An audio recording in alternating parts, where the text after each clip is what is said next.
Good morning. Good morning, everyone. If you could just take your seats, thank you. Good morning. My name is Ian Whittaker. I'm the Director of Strategic Content at the Chicago Council on Global Affairs, and it's a pleasure to welcome you all to the first solution session of the Global Food Security Symposium 2019. Where are we now with farmer-led irrigation? Before we begin, we're on the record, we're live streaming, we welcome social media engagement, but please silence your phones before we begin. And please know that the views expressed by the individuals we host are their own and do not represent institutional positions or views of the Chicago Council on Global Affairs. The Chicago Council would like to quickly thank our lead sponsors, Abbott and Syngenta, our contributing sponsor, Cargill, our supporting sponsors, Bayer, Corteva AgriScience, and RTI International, our foundation sponsor, the Bill and Melinda Gates Foundation, and our additional support from Baker McKenzie and the Becker Group at Morgan Stanley, as well as our many, many partners. For more personal perspectives on the themes our first panel will discuss, please stick around for the second solution session. This is the storytelling portion of the program. It's become a real highlight of the Global Food and Security Symposium. We welcome your stories if you want to tell your story on the stage. We have a short form you can fill in at the registration desk. You can also submit a micro story anonymously online using our platform. You'll see the link on the screen. If you're watching at home, you just type straight into your browser, chi.cnf.io. So turning to our first panel, it's my pleasure to welcome our speakers. We have from the right, Kalyan Guntuboyina. He's the Syngenta Project Liaison and Senior Researcher at Wageningen University in the Netherlands. Next to Kalyan, we have Nuhu Hatibu. He's the Regional Head for Eastern Africa at AGRA. Next to Nuhu, we have Mark Edge. He's the Director of Collaborations for Developing Countries at Bayer. And our moderator this morning is Michael Taboris, the Global Water Fellow at the Chicago Council on Global Affairs. So please join me in welcoming our panel.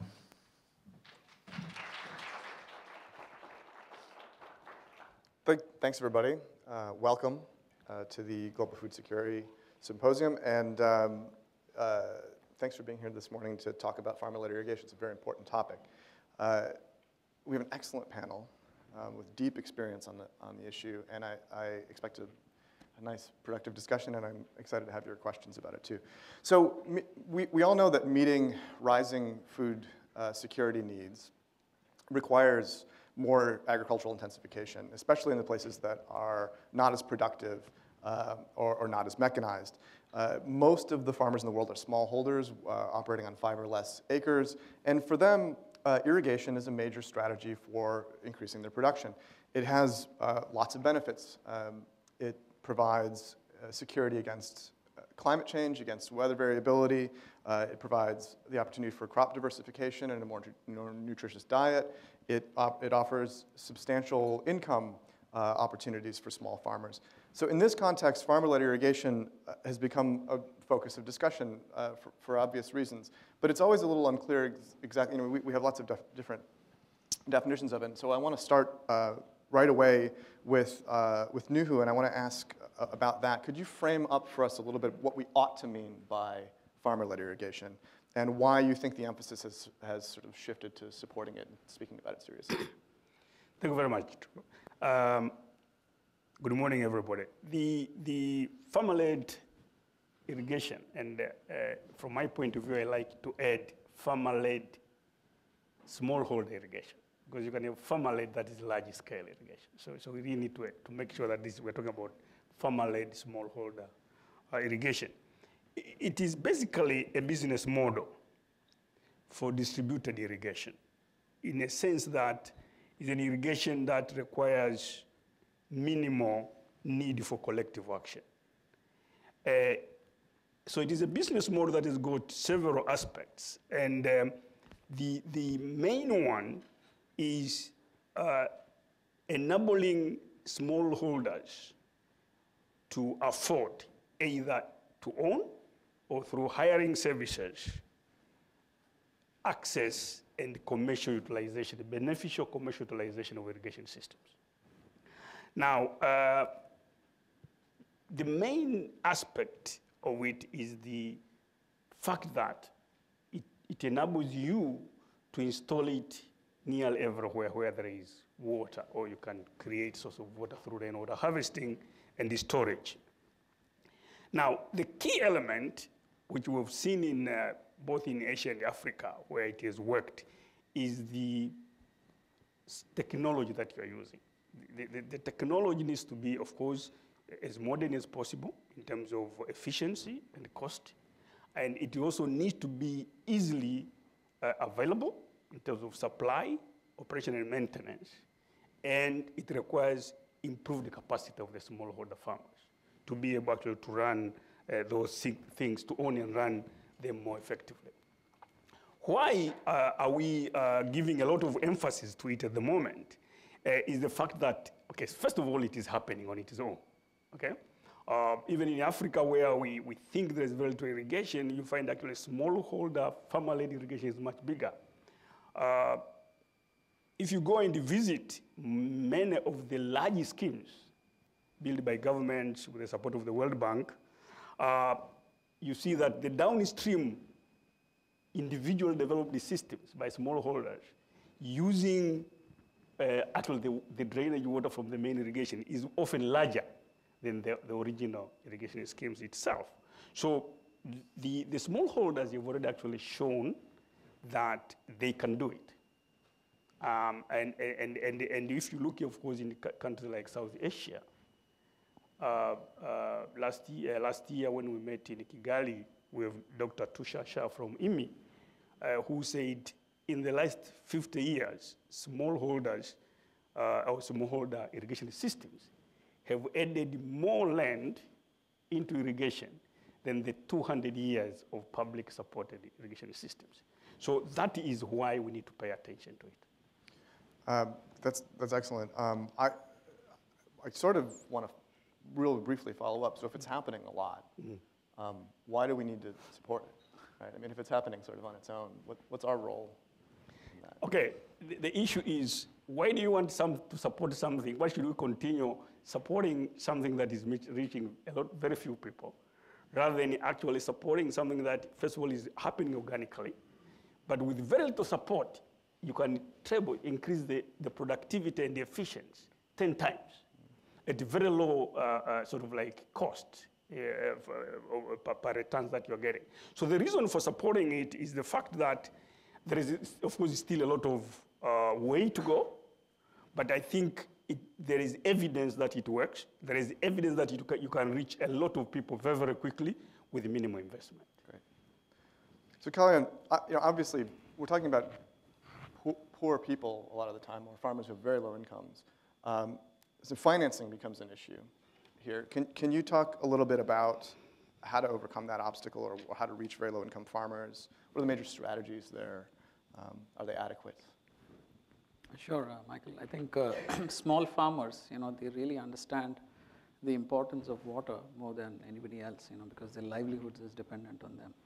And most cases, you see that there is an intent for small farmers with low incomes to actually go for new technologies in irrigation, but it's not the intent per se, but their capability to invest, which is often a challenge. So when you have to invest in, like for instance, a solar pump, or if you want to invest in some new irrigation technology like micro irrigation, sometimes they're not in a position to invest, and so that really becomes a challenge. So it's not the excitement quotient or the intent to invest, but it's often their position. So financial institutions often don't find them bankable, so that is a challenge which has to be addressed. And I think there are initiatives of Syngenta in India, like for instance, if you take Bihar, where there's a lot of small farmers, some of you would have known about the small farmers in India, less than 2 hectares. In Bihar, it's a very different situation that there's no problem of water availability. The water is there, the water tables are pretty high, but electricity is a problem. So farmers are not able to actually access the water that they have, so they do want some pumps which can work agnostic of the electricity. So that means they have to invest in solar pumps. So this has been identified as a need gap, and Syngenta actually worked a lot with farmers and use them as in, put them as joint liability groups. Suddenly then they become bankable. So, and then the liability is limited to the land area that these farmers have. So 1 acre farmer pays less and a 2 acre farmer pays more. But you have to come up with these innovative financial structures. Another project which I'm personally involved in is, in very remote dryland areas where the farm holdings are slightly bigger, but the income levels are even smaller compared to a small farmer in wetlands. So there, the farmers really cannot invest anything in irrigation. So we came up with this model of custom hireable irrigation service.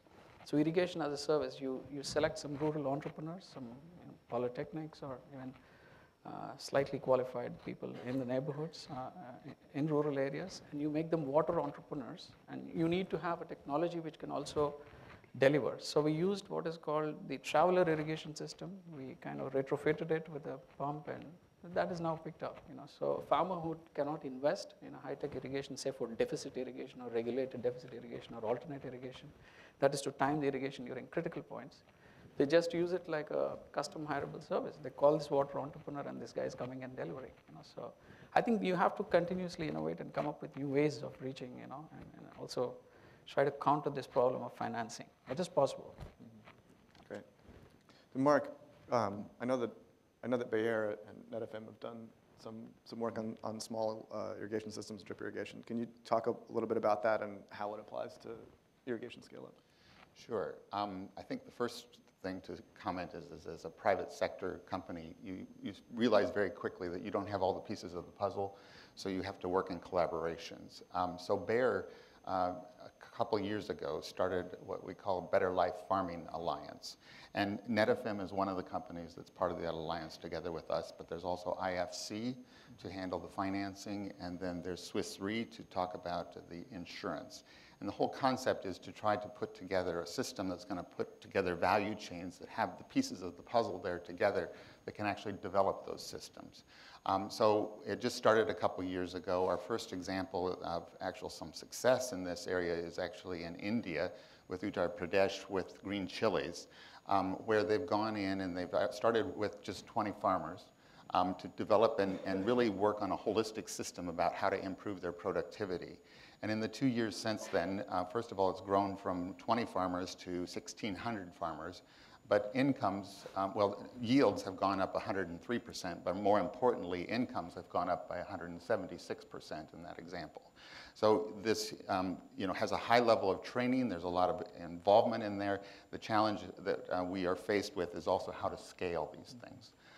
In Africa, we're looking at pilot projects of getting started. So we don't have any real examples of success there, but they started in Kenya with an irrigation effort on potatoes. And one of the things that you have to really work through is what's the economics of this whole thing for everybody that's involved. And we don't have that worked out yet in Kenya on that. So it's at this beginning stage, but really understanding how you need to work in a collaborative way to be able to do that. Another example that I've got as far as just a practical piece of dealing with water and irrigation is we're also part of a project called the Water Efficient Maize for Africa project. And that's an effort to develop drought-tolerant and insect-resistant maize for Africa. And it has a high level of research piece of it. And so, of course, to test for drought tolerance, you have to have managed water systems. So we've actually, as a project, been through the process of setting up drip irrigation facilities that would be small scale, basically 1 acre, in 6 different countries. And I can tell you that there's a lot of work that goes into actually getting those facilities up and running and actually making it work in a proper way. So that fundamental understanding of what it takes to actually implement is another big piece of the puzzle when we talk about irrigation, that it's not so simple as just laying a few pipes and running some water. You really have a real challenge of how to fit all of these pieces together. But the opportunities are huge also. When we think about one of the reasons that we're doing the work in irrigation is that as we look on it on a global basis, precision agriculture, we think, is really a very vital piece of what we do as we go forward. And irrigation really lends itself to this precision agriculture because you can really manage your inputs on your fungicides, your insecticides, your herbicides, your fertilizer, all of this delivery system through the irrigation. And you can have monitors in the soil that are actually measuring when is the right time. The reality is that with irrigation in most places, we're watering way too much. We don't need as much as we're putting on. But it's really scary that you put on water because you don't know what the gas tank meter says. So if you don't have a meter on your gas tank, guess what? You stop up and you fill up more often than if you do have it. So we need that sort of monitoring to be able to understand when is the right time to irrigate. So huge amount of challenges and opportunities, but I think there's some initial steps being made and some successes that we've seen. Yeah, that's excellent. And now I have a whole bunch of extra questions. So one thing I want to start with, and I'll throw this to all of you. What are the Let's just start with what sorts of technology we're talking about here, because I'm imagining, that sounds fairly elaborate for small farmers who may be going from no irrigation to irrigation. Can you give me a spread of what sort of things we're talking about for small farmers? Yeah, so when we talk about irrigation, it's a really complicated topic because it's about the availability of water. If you have a whole bunch of water, like let's say in Egypt, where the irrigation there's a tendency to use flood irrigation simply because there's plenty of water and it's the cheapest way to set something up. Whereas if you go to places in California where they're really running short, the most efficient and best, but also the most the highest input cost actually, is drip irrigation. So you have this gradient of what's done. What we see in commercial agriculture mostly is actually the pivot irrigation, because it's such a jump of an efficiency over the flood irrigation that you get from like 60% utilization rate with flood irrigation to 90+% with pivot. And then with the pivots, if you have drop nozzles and you do a different way, you can actually increase your efficiency, but you'll never get as efficient with the pivot as you do with the drip irrigation. So you have all of these choices to work through, and then you have to work through what is the cost-benefit ratio of all of that.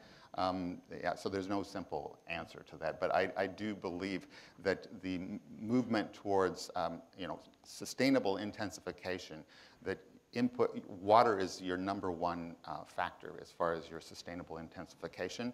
And so as we think about it holistically and start putting together the other inputs together with the water, you can actually really change the paradigm about how agriculture is productivity.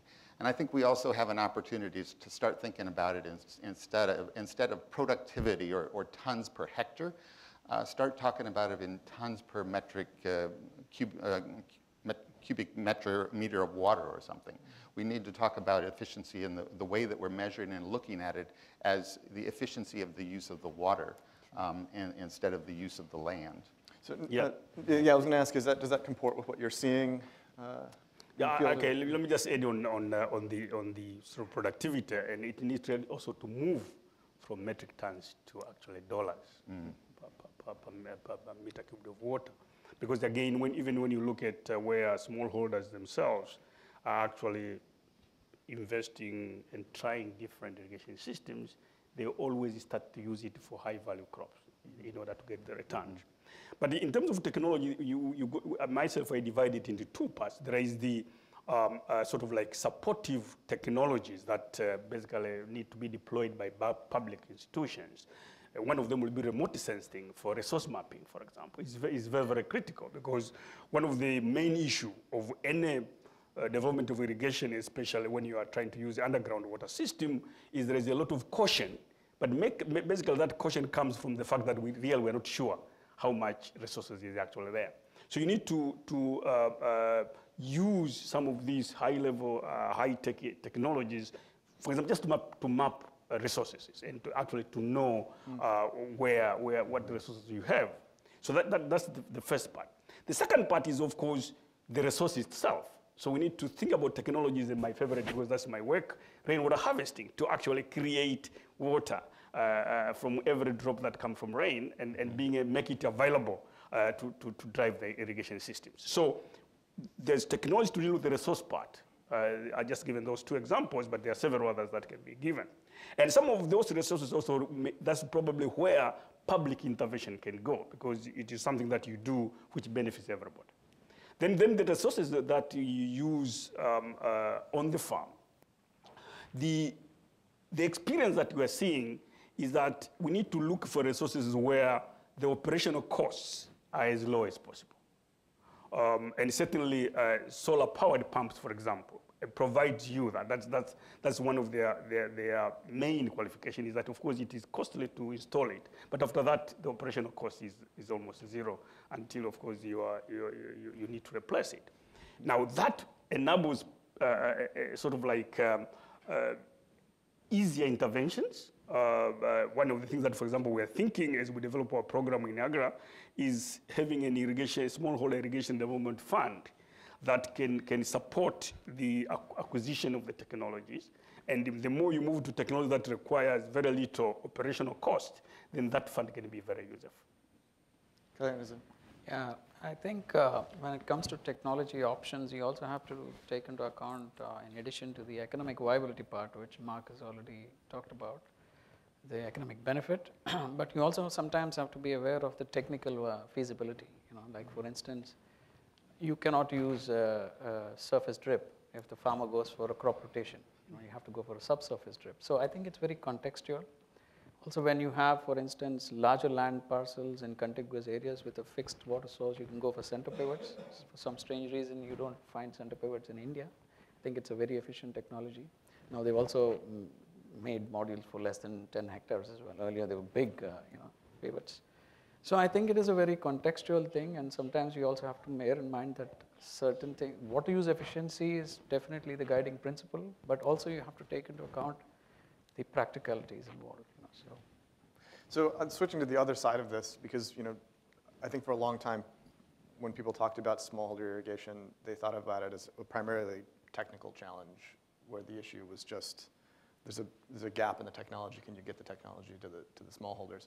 But as you all know, it's much broader than that. You need to build an environment that makes it feasible and attractive for farmers to take on that technology. I mean, if there's no market to sell the food that they produce in, then there's no reason to adopt the technology. So could you talk a little bit, any of you, could you share your experience about building the enabling environment around this, or what sorts of things need to happen in order to make the technology adoption more attractive for smallholders? Yeah, I think certainly and that's why, for example, earlier I said we need basically to start where things are already happening. The economies of scale are very, very important. I mean, it reduces the cost for every unit. So any, well, I can say public support that can bring the scale rapidly up is very important as a foundation to then deal with the other issues of affordability for the smallholders. But the other thing that is coming up now, depending on the technology that you select, hiring services are also becoming a very good solution, so that not everybody needs to be technically conversant with every technology, because then you can have few specialists and in many cases youth who can actually, I mean, things like water pumps now for small scale horticulture is mainly actually provided through higher services, in which case you put a smaller group of people that you need to bring their technical capability very high up, and then they service everybody else. Those would be the two elements that I see as very, very important for sustainability. Yeah, so I guess from my perspective, I always start with the markets and what's driving the investment, because when we talk about this, whether it's, depending on the scale, but regardless, even if it's a smallholder farmer, it's a significant investment. And so when you look at an investment, the first thing you do is, well, so what's the probability that I'm going to actually get a return on that investment, and that there's going to be, offtake. So I think what you find is happening in the organic growth of the irrigation market is that those high-value markets are being identified. But there's also that tends to be near large urban areas. And so you've got this transportation issue, and then you've got, is there water nearby? So you have all of these logistical things that have to come together, and it's like this magic sauce that comes together, as all of these things fit together, that suddenly then you can have the development and the investment to make those things happen. So I also think that there's a need for, on a country level basis or some regional level basis, a strategy that says for developing these markets and where the resources are and where the markets are, we have to put all of that together. And we have to create those dynamic systems that are going to be dependable. Because if you're going to make that investment, the first thing you need to have is a dependable market that you're going to be able to sell into. And then, you know, the great thing about irrigation versus dryland farming is that it takes out some of that risk of the weather changes and all of that, that you're more likely to get a good productive crop if you do have the irrigation. So it's all about this managing of the risk and being able to put that system together. But it requires a lot of pragmatic logistical aspects that have to fit as well. Where does the financing, tell me about where that comes from. I think on the you mentioned about the market linkages and link it to irrigation. I think on the market side, there's a lot of consolidation which is happening even in countries like India. You know, you have these farmer produce organizations which try to consolidate the production, so the bargaining capability, to sell it downstream gets more. But I think on the back end where irrigation is involved, I think it is already proven empirically. A lot of studies have pointed out that where the farmer has gone for more scientific irrigation schedule, the productivity and also the quality of produce really is enhanced. So how do you ensure that then this happens as a rule and not as an exception? I think the single most important thing is give the farmer the access to water. Then the small farmer automatically, his income levels go up, and then he's in a position to invest more in better crop management practices. So access to water, I think in countries like India, where you think of irrigation, you think of big ticket projects, the major irrigation projects, minor irrigation, medium irrigation, but all of these big irrigation, billions of dollars being spent is creating two classes of farmers. The guys who get connected to these irrigation channel projects and the guys who are left out. So it's not very democratic. You create the endowed farmers on one side, and then the other side you have the dryland farmers. Sometimes you just 5-10 kilometers apart, but they're very starkly different in their income level. So how do you come up with ways to ensure that there's more equitable distribution of these irrigation budget outlay? I think you should come up with solutions which have to deal with some kind of pipelines that you could also create. And then automatically the bargaining power, the production quality, productivity and the bargaining power, and because of the quality of produce will increase. And then, the point about two different classes of farmers there is important, and there's a way in which the discussion we've had so far might just be a discussion about smallholder irrigation, not about farmer-led irrigation. So I want to turn to that specifically and ask all of you to speak a little bit about why that should be part of the title of this. What exactly the farmer-led element of this is. Okay. Yeah, I think from my point of view, the farmer-led comes from who is providing the leadership, who is in front, who is actually creating the demand for the technologies, and who is eventually going to own it and pay for it. So when you go to a system where the smallholders are able to own, operate it effectively, and pay for it, then that is farmer-led. When you go to a system where putting up an irrigation becomes part of the business planning and the decision-making for a smallholder farmer, that again is a farmer-led. And then the capacity, when you go to capacity of the smallholder farmers to actually include irrigation in their business models, in their business plans, and of course with good linkage to markets, that becomes farmer-led. Rather than when you got sort of like a public good provided for, and then people just sign up to actually be part of those irrigation schemes, then they are really not provide the leadership.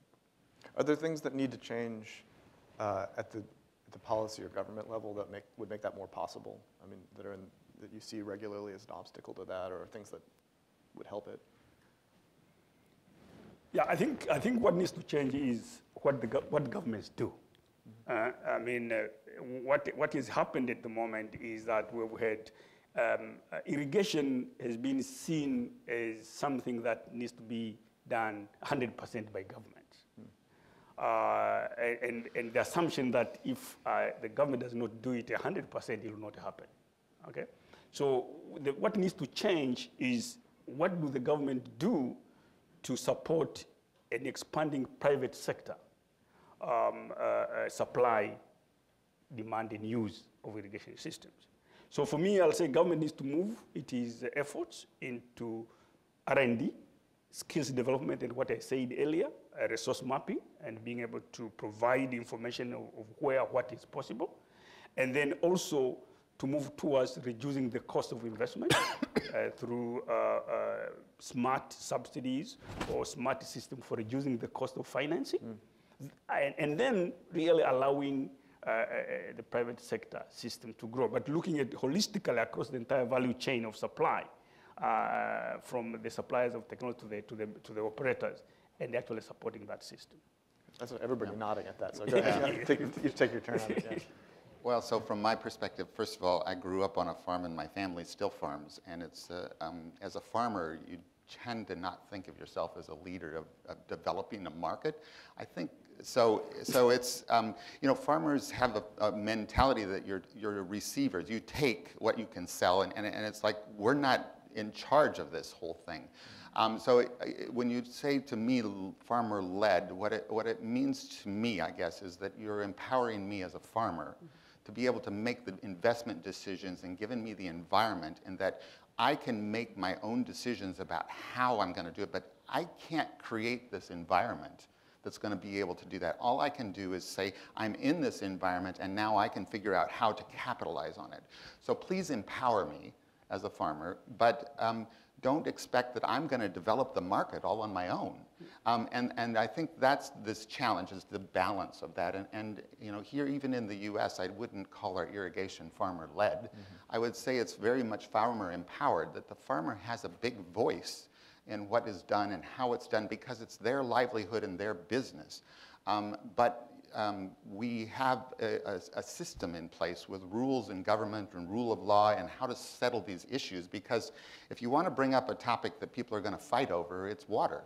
I mean, you're going to have all sorts of issues from a political and a social standpoint. I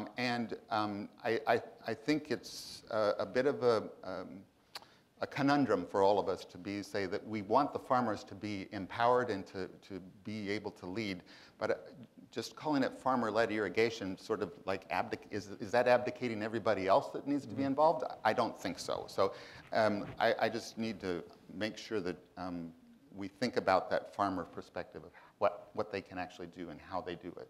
Yeah, that's helpful. Okay.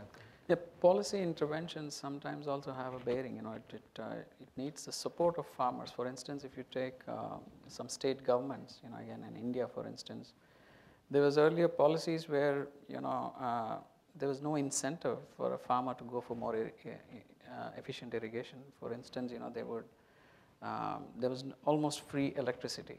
You know, so what farmers were doing was just pumping water inadvertently. You know, sometimes also for a reason. For instance, in Punjab, you know, before 2009, when there was a legislation by the government, farmers were just, you know, taking pre-monsoon crops. They would transplant before June, and they would already irrigate 10 or 15 times before the monsoons. You know, so then the government of Punjab came up with this prevention. You know, it's called the Punjab Preservation of Subsoil Soil Water Conservation, something like that. It's an act. It was legislation, which made it illegal for people to actually transplant before June, and then the farmers actually adopted it, you know, so it saved a lot of electricity, but more importantly, the groundwater levels of Punjab have improved substantially after this legislation. But the farmers, I think, were not aware of what they were doing, because they were just following, you know, what the government was giving free power, so let's pump. Gujarat actually did an even better job. I think in 2012 or 13, they came up with an incentive model for farmers, so they actually installed tensiometers in the soil, in the field, and also water meters for each bore well. And so the farmer could actually see when the crop really needed water and then judiciously apply water. And then the government actually could incentivize the farmers who were using less power. They actually had cash. So I think these are ways, you know, where the enabling policy framework can accelerate, you know.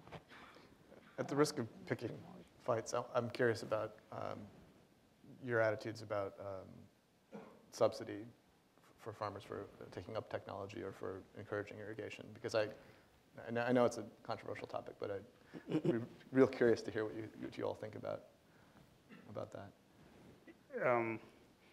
I think you've heard people using the word smart subsidies. So it is really not the subsidies themselves. It is actually how they are done. And for what period are you doing it? I mean, you need to make sure that you don't create almost a feeling that it is my right to get subsidies. There should be strategic, myself, I don't like to call them subsidies. I call them strategic public sector investments. So it is you really need to say this is a particular obstacle that no individual can actually overcome it, right? And what do I put in place is a public good. Something is publicly that actually enables people to step on top of it and do different things. Okay, I think airline industry is in everybody's mind at the moment. But you look at the way that industry is running nearly everywhere is that you've got the public investment of airports. You don't have anybody investing in an airline to go to a place without an airport.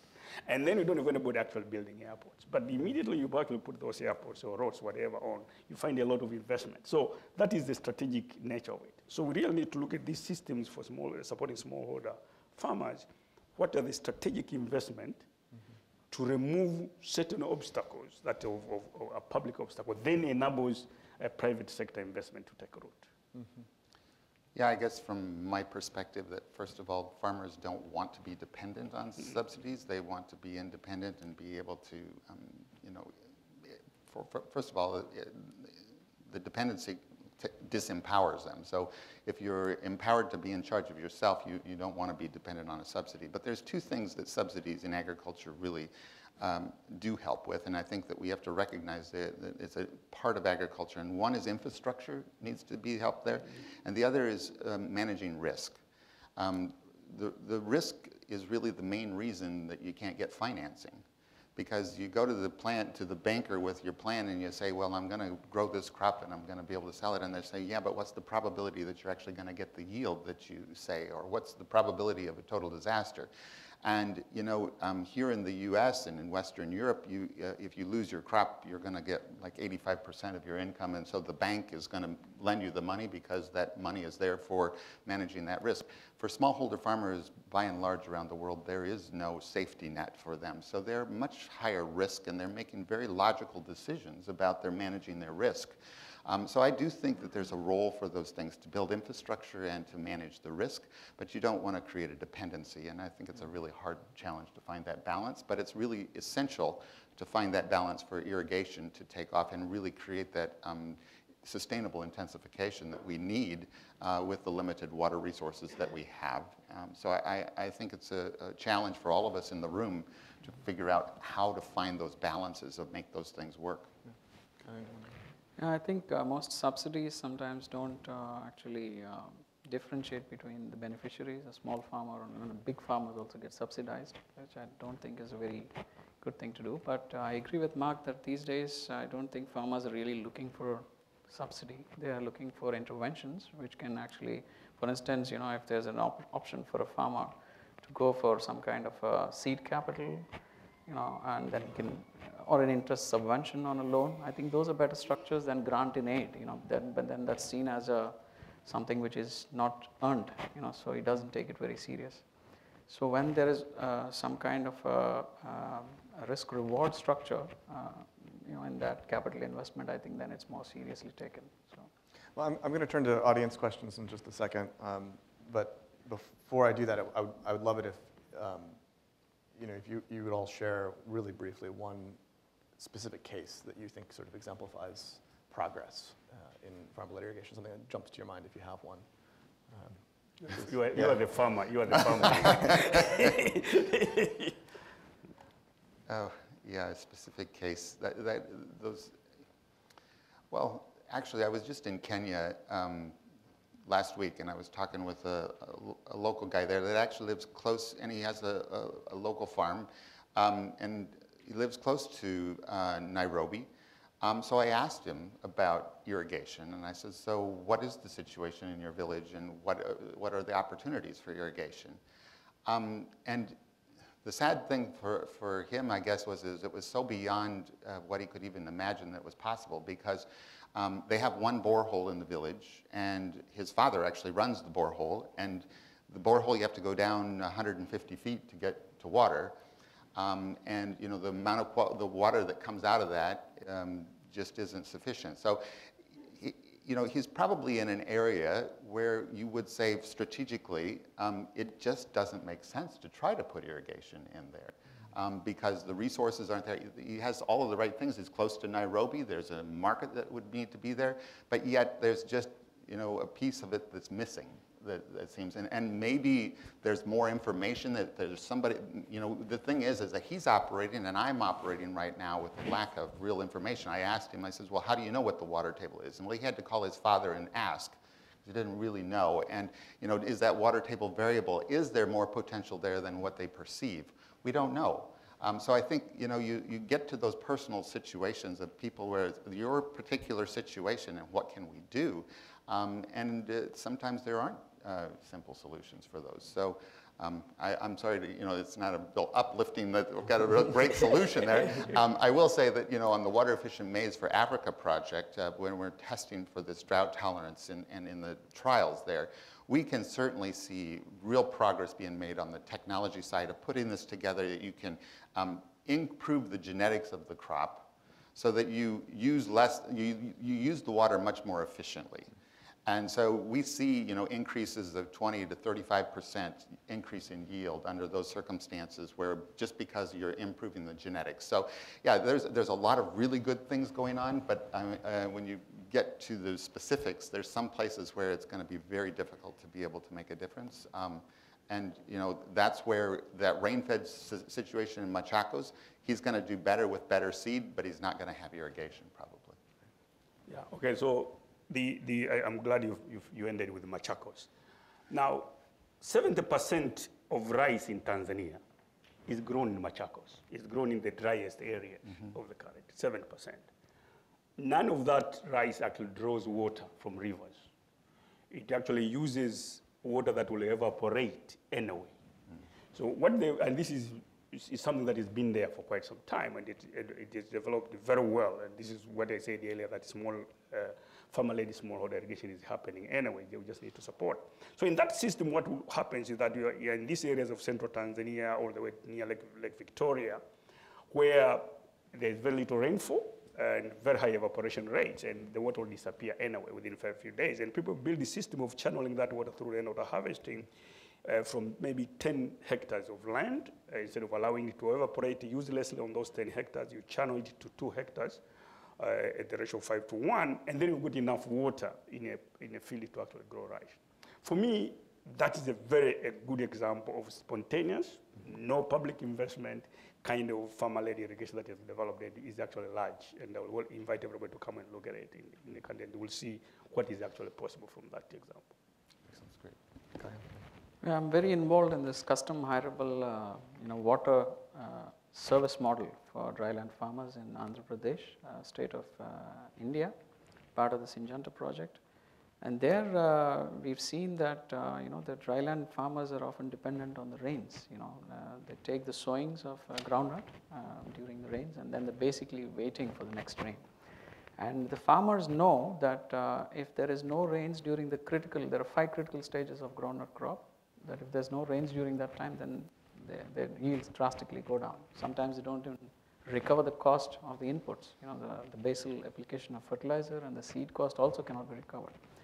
So we've seen that farmers are ready to pay if there is a service provider for water who's assuring them that they will arrange the water, because typically what you see is there are water reservoirs. Like in some states, there is also these schemes of desilting of lakes and ponds and rivers. So the water is available in the vicinity, but through pipelines, or sometimes even if it's a short distance hauling of water, farmers are willing to pay for that to save their crop. So I think this is really a good way to let the farmers know that water is actually sometimes perceived as a free resource. They think that it can be bought, but slowly, they start valuing it. And for me, that is a very important thing that can be proved. Wonderful. Well, I'd like to turn to audience questions, and I'll ask questions of the room. You can also submit questions online through chi.cnf.io, and I'll get them up here, and I can read them. So, right, oh, Martin, right there. wait for the microphone, please, because we're live streaming. Hi, thanks. Martin Fisher from Kickstart, working on irrigation in Africa. One of the things that I see missing from the discussion is the discussion of off-season production. Now, the advantages of off-season production vary depending on the local conditions. So, for example, in India, where 48% of farmland's already irrigated, producing in the off-season isn't a huge advantage. But in sub-Saharan Africa, where only 4% of farmland's irrigated, there's absolutely a huge amount of demand, very, very local demand, in the off-season. And this is the primary advantage of irrigation, is you can sell at that time to your neighbors, to the local market people, and buyers actually line up at your farm gate. So market demand is not a problem in the off-season in Africa, but it's a big problem maybe in India, where you already have the flooded market from irrigation. And so most of the smallholders are actually producing, as Nuhu said, we're producing high-value crops in the off-season and making 4 or 5 harvests per year and making a lot of money as a result. So any comments about that would be interesting to hear. Do you want us to? Whoever feels that they have an answer. It's a question of whether you can develop the whole ecosystem around a commodity if you're developing it, because conventional supply chains, you always have the off-takers, so I think if the small and beautiful examples are there, where small farmers have gone, especially the peri-urban farmers who are better connected to the cities. There the transportation and the logistics hassles are not so stark. So there you see a lot of examples of how these savvy farmers take advantage by producing off-season crops. But otherwise, I think you have to really develop the whole supply chain, the ecosystem, to be able to take this produce, this off-season produce, to the markets. So, and that needs a multi-stakeholder kind of an initiative. A farmer sometimes thinks that it has off-take, and then he'll be left with no off-taker because they're not used to, those commission agents or the marketing traders are not there during that time. Yeah, I like to say actually is a very good point, but from another angle. What we found, for example, in my region in East Africa, is small to medium scale processors do not have capacity to store raw material from the end of the rain season to the end of the year. So any effort to expand using irrigation to dry season actually is very beneficial in even driving the agro-processing industry, because then you reduce the need for huge storage facilities to store a one-season crop for processing throughout the year, or you end up with those processing facilities being not utilized for 7 months in a year. So I agree with you, Martin, that's a good strategy. But certainly the resource mapping and structuring and the kind of investment, especially water storage, so maybe we may move in this situation from wanting the agro-processors to store commodities, but to wanting farmers to store water. What is the trade-off between those two types of storage in order to allow for all year operations? But it's a very good point. I'm going to look for another question. Raise your hand real high because it's very bright up here. So right over here. Wait for the microphone, please. Yeah. Good morning to everyone. Claudia Ringler from IFPRI. I have 2 difficult questions. The first is, how can we improve the equity situation of farmer-led or small-scale irrigation? So that's both gender, women and men, and the poor. It was already mentioned, but not really. I didn't hear much about solutions. And don't say subsidies, please. And not even smart. And the second question is on the governance. So we know that millions of farmers extracting a little bit of water leads to a lot of problems, as we've seen in India. How can we avoid that in Africa and elsewhere where this is now happening? Thanks. Do you want to direct that? Is there any particular person? Okay. Okay, let me tackle the one on equity. I think one way of supporting equity is to really have skills development to really be the focus of how you create capabilities of everybody to participate. And that's where even you are very justified even to invest public sector money, and then it becomes not a subsidy but a strategic public sector investment.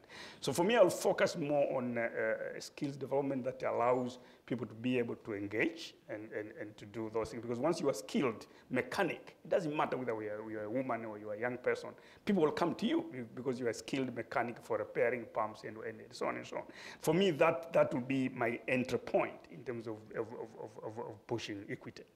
But also for the young people, it is automatic that once you are developing, Claudia, we were together when we did this smallholder irrigation in Africa, and we were having this pump that people were moving around. Young people were actually riding around with motorbikes and actually running those pumps as businesses. Again, when you start developing a business that's small, a small scale enough, again, you can attract a lot of youth into that space. So, but for me, skills development would be the best way of actually improving equity. So if I could comment on that, I think, as private sector selling products to farmers, we have an obligation and an opportunity to really focus on targeting the segment of the marketplace that's making the decisions, and that's women farmers. So there's a deliberate approach that you can take to say, no, we're going to go help those particular female farmers because they're good, loyal customers that we need to build. And we're going to help build their capacity and help make them. So it's, as much as anything, also a key piece of understanding that they're a dynamic part of the market that we need to service. And we need to treat them as customers with the respect that customers get for those sorts of things. And it's about empowering those decisions. And so our vegetable business probably does more of that than our row crop business. But certainly, as we think about trying to scale and sell to more farmers, we certainly need to bring in the gender aspect of it and help empower them to be making the decisions. And when you're making a sale, there's a transaction that happens. Somebody paid you. There's an ownership of things there. And so I think the private sector is missing it, in Africa at least, if we don't have part of our sales efforts being focused on those areas. And so I think that's all part of this overall effort as you start to think about gender. It's like, who are your customers and what's the power that those customers have? So there's no simple solutions to all of that. I don't think that there's, there's lots of cultural reasons why things are the way that they are, and from the outside, we're not necessarily going to change the culture, but we can certainly look at, how decisions are made and how it affects our business and how we're going to interact with them. I want to move to another question. Way in the back there. Raise your hand up. Hello, thanks. This is great conversation. My name is Dan Silverstein. I'm a private sector and capital markets advisor. I've been thinking about the various elements that have to go into creating an irrigation system. Seems to me that I can think of four: the financing, the management, the water, and the infrastructure. And I'd like to ask you a question about the infrastructure. It seems to me that the infrastructure consists of design, a purveyor, the construction of the system, its maintenance, spare parts, and the education of the farmer to use it. So my question is, where are we with infrastructure across the regions that you deal with that are the best candidates for this? And can the system, can a 25% increase in output be sufficient to sustain the cost of maintaining the system? Thanks.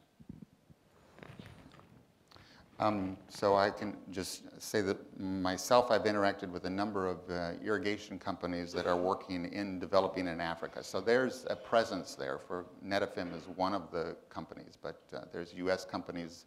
I've worked with Valmont. They're also working there. So the suppliers, so to speak, have certainly identified that there's a market opportunity in trying to develop that piece of it.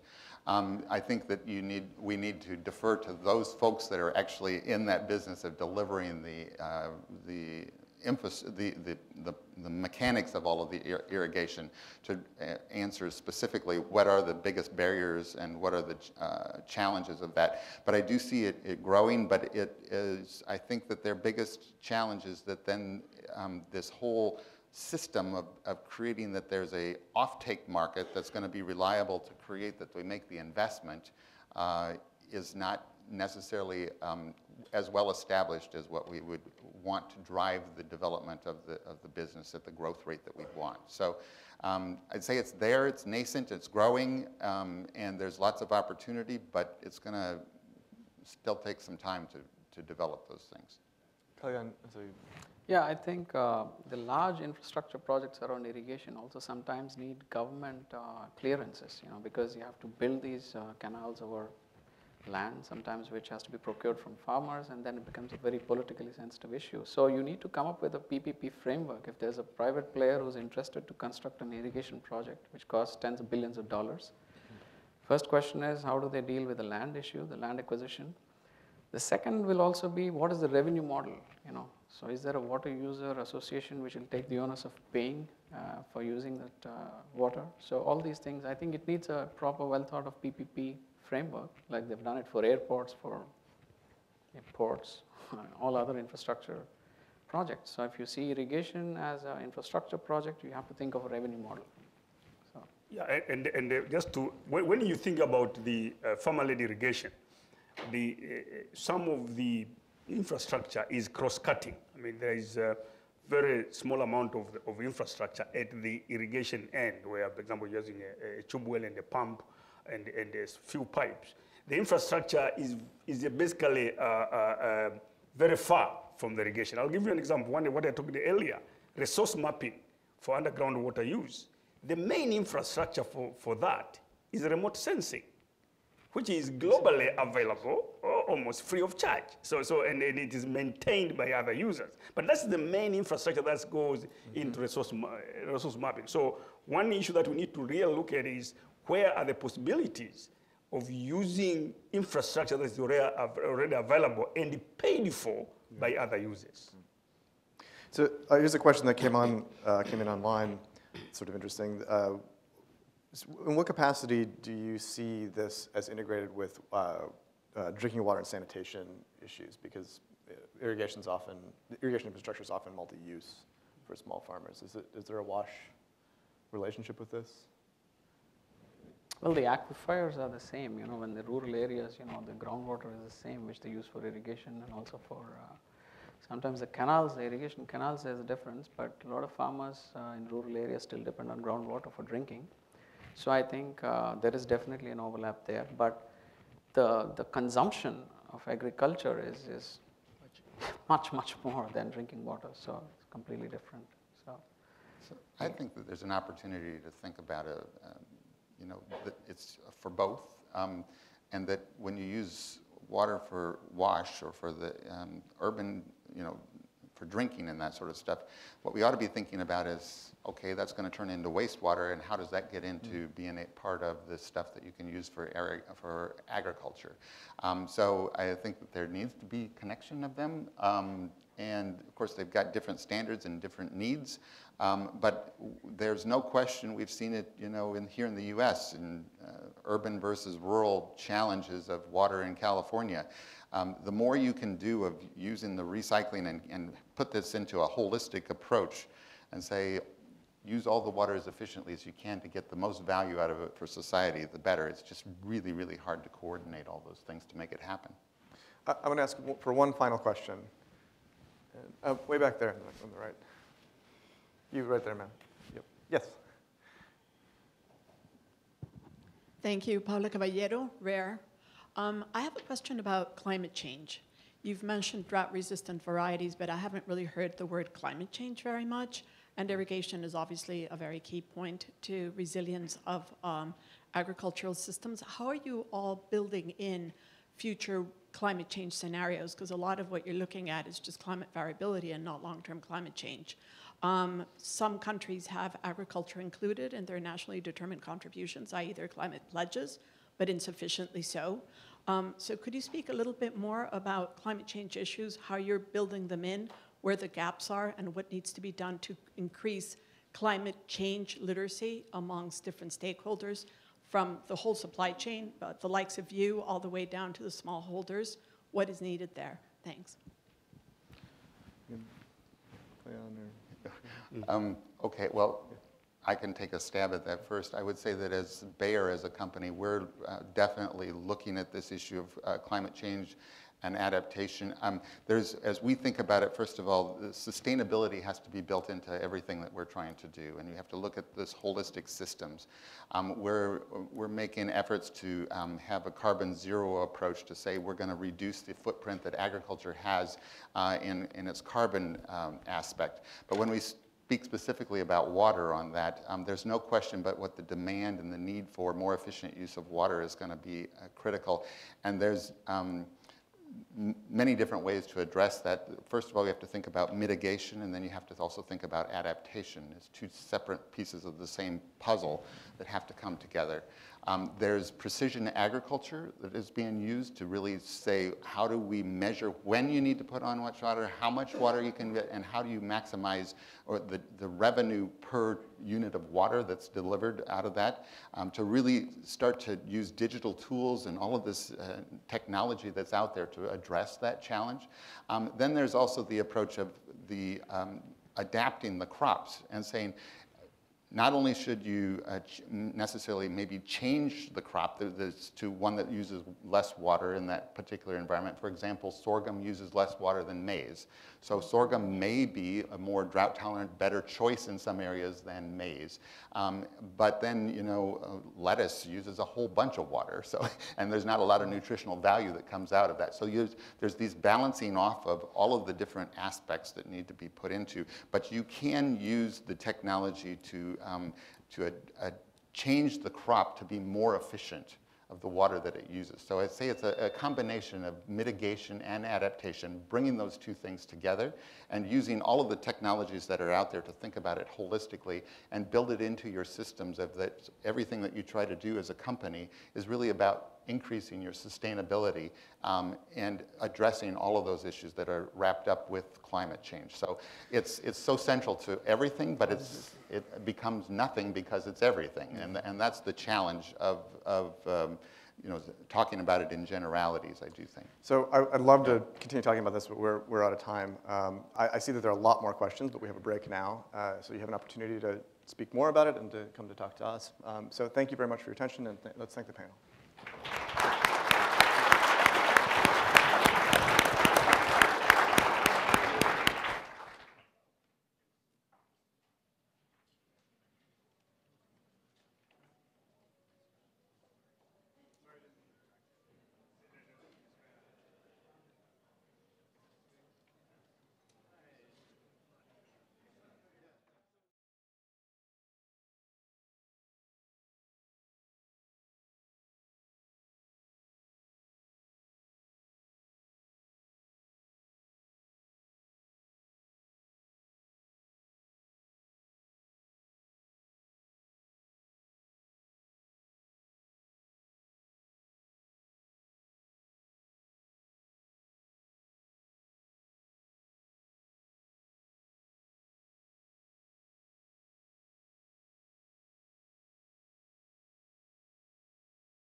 Well, thanks, everyone. If you can just take your seats, we're about to get started again. Thanks.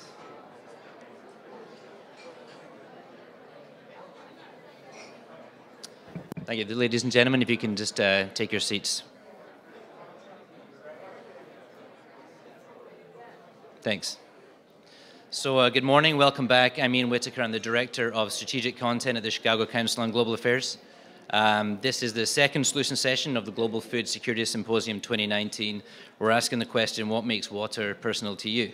Before we begin, we're live streaming, we're on the record. We welcome your social media engagement, but please silence your phones before we begin.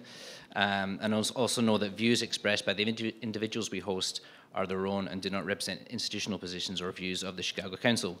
Very quickly, the Council would like to thank today's lead sponsors, Abbott and Syngenta, our contributing sponsor, Cargill, our supporting sponsors, Bayer, Corteva AgriScience and RTI International, and our foundation sponsor, the Bill and Melinda Gates Foundation, and our additional support from Baker McKenzie and the Becker Group at Morgan Stanley, as well as our many, many partners. This is the storytelling portion of the Global Food Security Symposium. To begin with, we've chosen some inspiring people from our network of experts and partners in the food, nutrition, and water communities. But for the second half, we want to hear your stories as well. So if you submitted your story in the fishbowl, we may call on you to join us on stage, so don't go anywhere. We'll be drawing these names during the program. We'll also read out some of the micro stories that were submitted online. So without further ado, to open the session and explain how it all works, it's my pleasure to welcome Julie Borlaug. She's the Vice President of Communications and PR at Inari.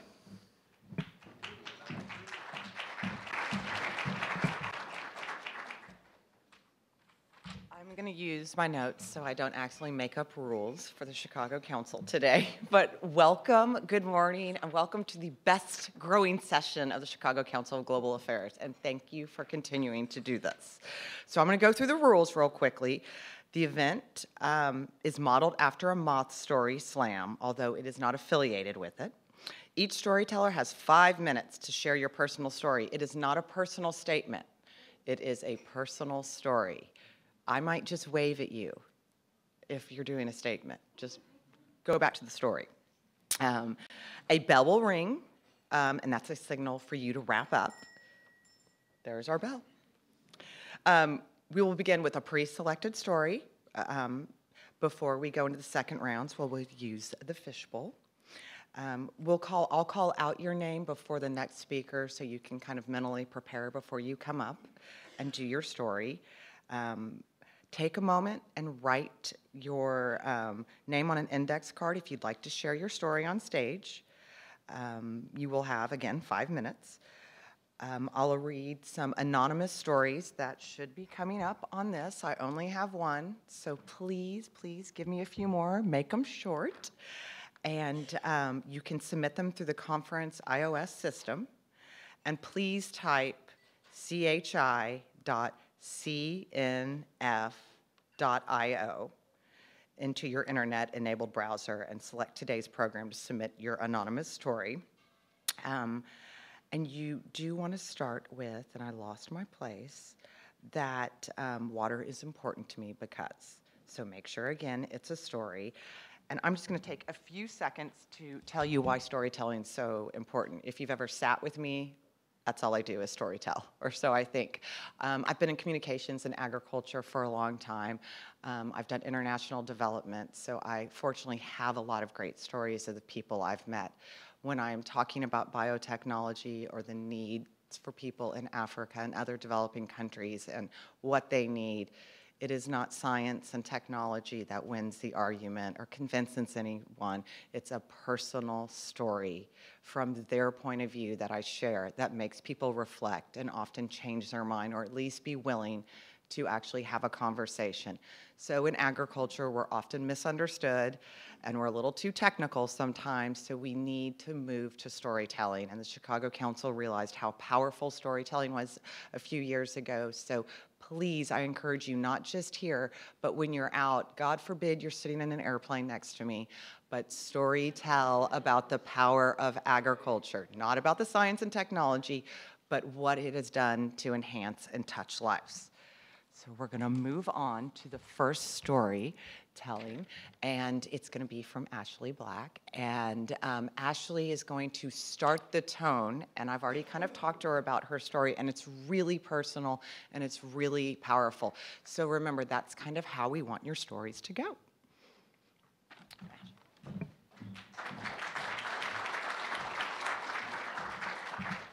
Hi, everyone. So I am often confused with Ashley Black. She is also in Global Food Security. I'm Alicia Black. But she and I are good friends, and she used to work at the Chicago Council. So easy to confuse us. So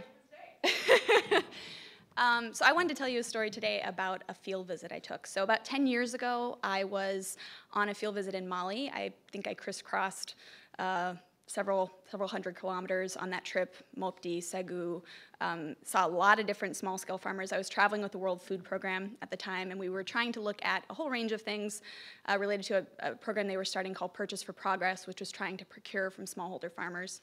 But I also was understanding more about their school meal programs, which they were linking to Purchase for Progress, and so we were looking at how local farmers were supplying their local school feeding programs and how that was transforming the lives of those students.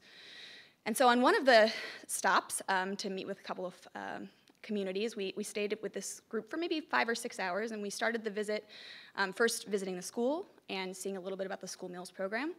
Then they told me I was going to meet with a village savings and loan group, so I sat under a tree with about 40 women, and they explained to me how their village savings and loan program worked, how it had enabled them to buy a whole range of things, but it had also helped them to invest in a storage facility that was changing their ability to conduct marketing with their crops. And we talked a lot about the mechanics of it, about building trust. I asked them if they were farmers. Most of them were.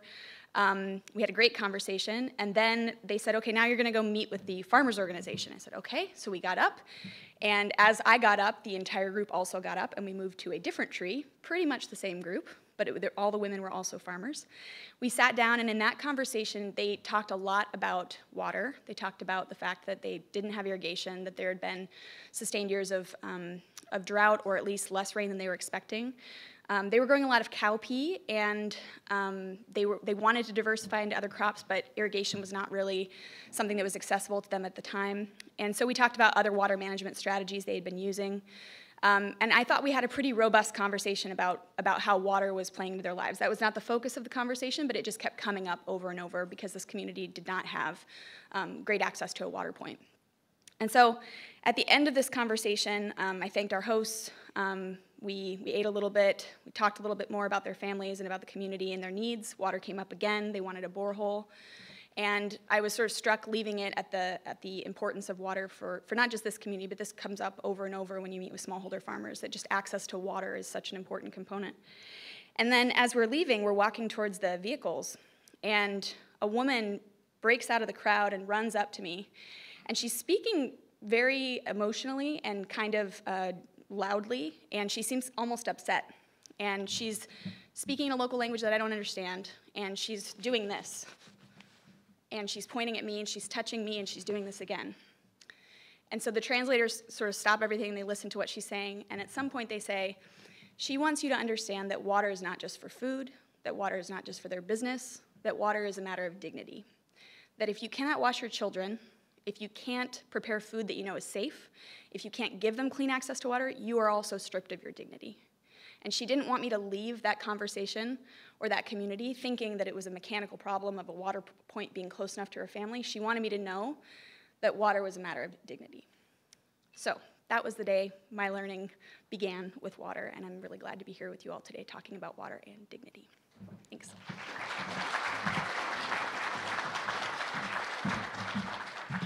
Thank you. So those are the type of stories we want to hear that really change your perspective on water. And when we talked about this on the phone the other day, the dignity of water and having your children go to school clean is a story we don't often tell in agriculture. So feel free to reuse that story.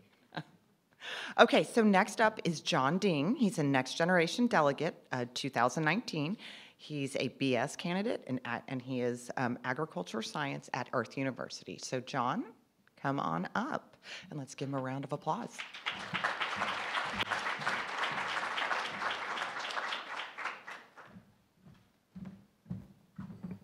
Good morning.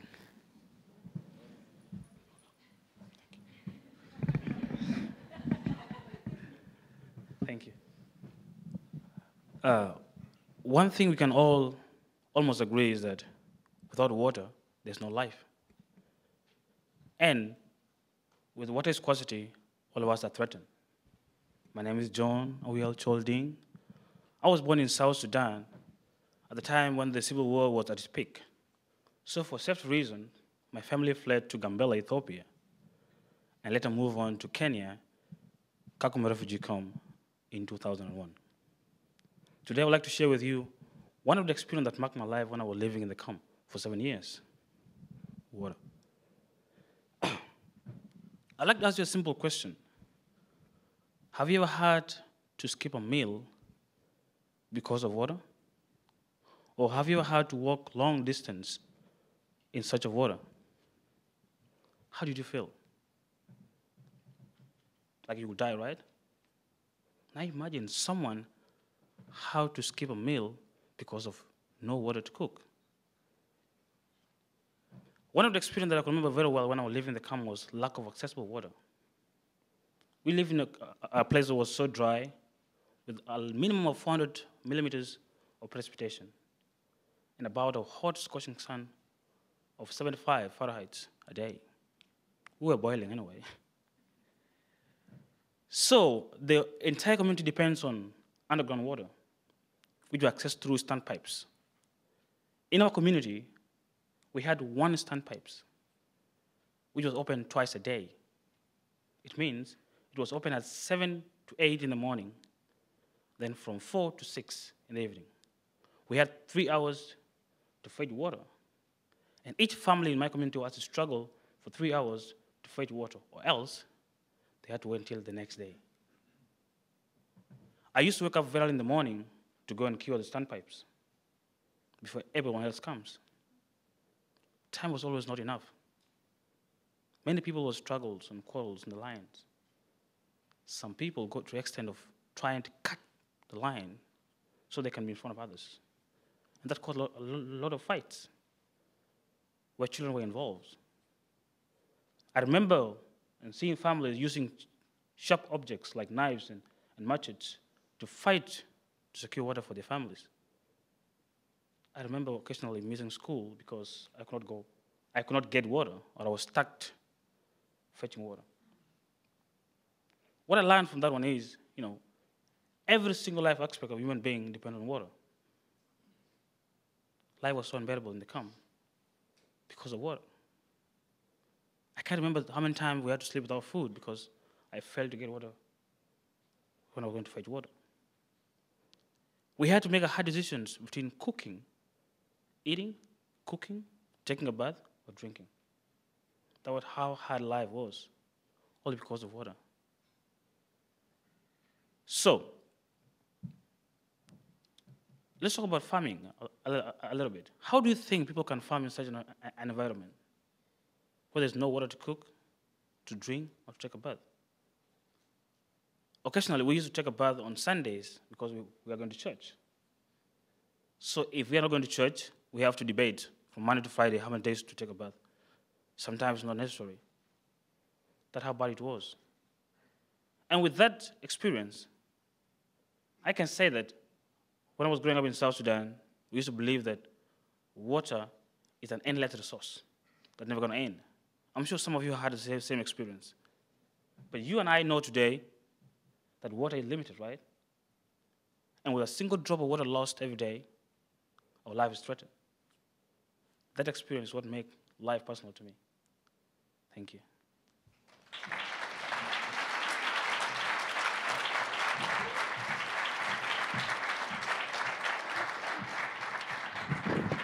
I'm a little shorter. Thank you, John, so much for that powerful story. So next we have a next generation delegate. She's an MS candidate in animal science from Oklahoma State University. Cheyenne Edmondson, will you come up on the stage and let's give her a round of applause.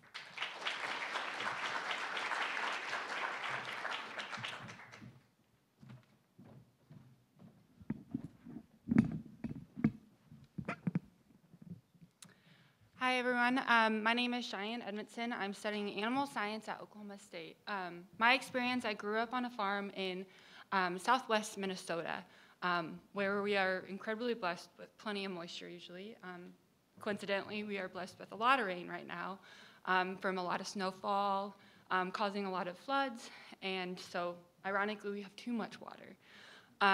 But I've grown up, my dad raises, we have a cow-calf operation. We grow corn, soybeans, alfalfa.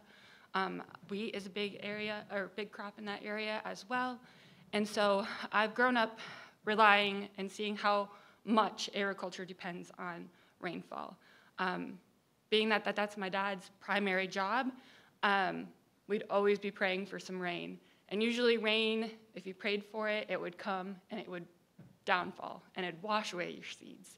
So you'd have to replant.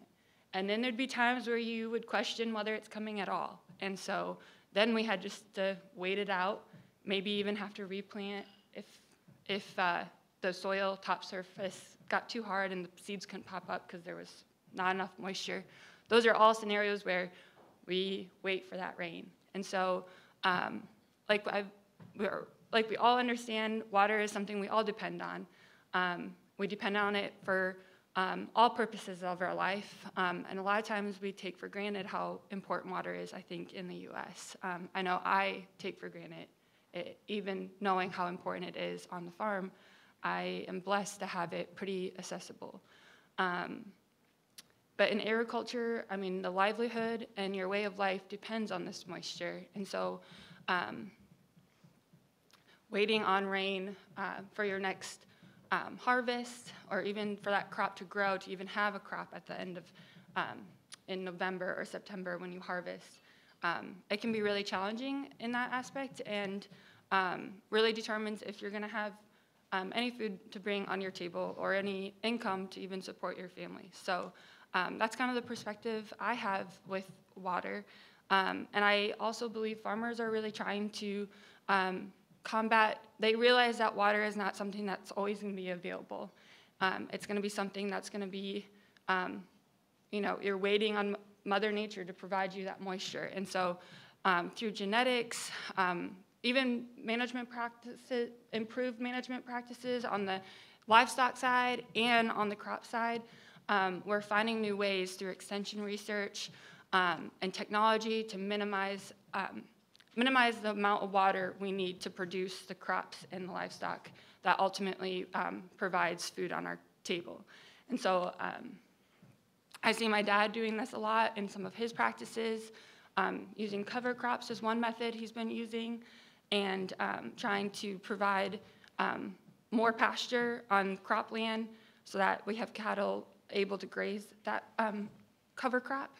And so that's just one example of a management practice in which farmers are using, but slowly and with the help of a lot of research and technology, we're creating a lot of new practices that help make us more sustainable. I really think farmers and ranchers are trying to make their production practices sustainable in order to provide for that next generation. I see my dad and I help him fix fence. And one time fixing fence at my grandparents' house, he mentioned, he was like, I can just envision you with your family here. And that's how much agriculture means to him. He wants the next generation. He wants all the resources he's put into, whether fencing,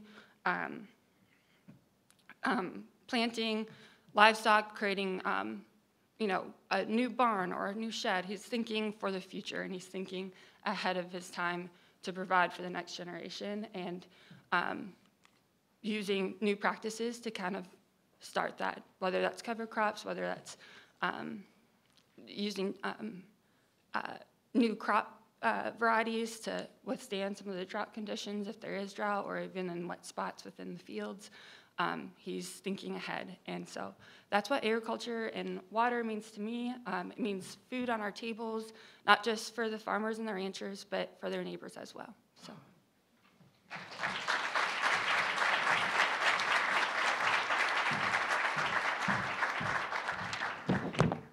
Thank you, Cheyenne, for that story. I just want to remind you, you can submit a mini story to me. There is still time. It can be, you know, a few lines. It just doesn't have to be one. So please, I need some more is what I'm telling you. So please submit. I will start calling out some names in this room if it gets to that. Okay, so I want to entertain. Okay, can we put up the weird address as the gentleman just asked? Is there any way we can do that? I will read it again. So go to the conference iOS system. Please type in chi.io for your internet-enabled browser. Select today's program to submit an anonymous mini-story. chi.cnf.io.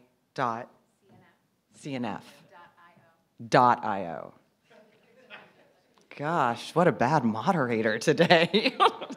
I said I would put my readers on, and I still haven't admitted that I need them, but they're here. All right, so our next speaker. I hear you, Dan. We're going to have technology help. Can someone come over here and help this gentleman? Because I am not going to be much help to you today. To clarify, you can type it into your internet browser. So type it into Safari, and then press send, and it should go right there. And then select the solution session storytelling. Everyone got it? chi.cnf.io. Everyone got it? Perfect. See, just personal storytelling is so much easier, isn't it? So, okay, I want to introduce John Willard to the stage next. He is the CEO of Plant Catalyst, and I think we all in the room want to thank him for his support of the next generation students who are here today. So, John, can you please join us on stage?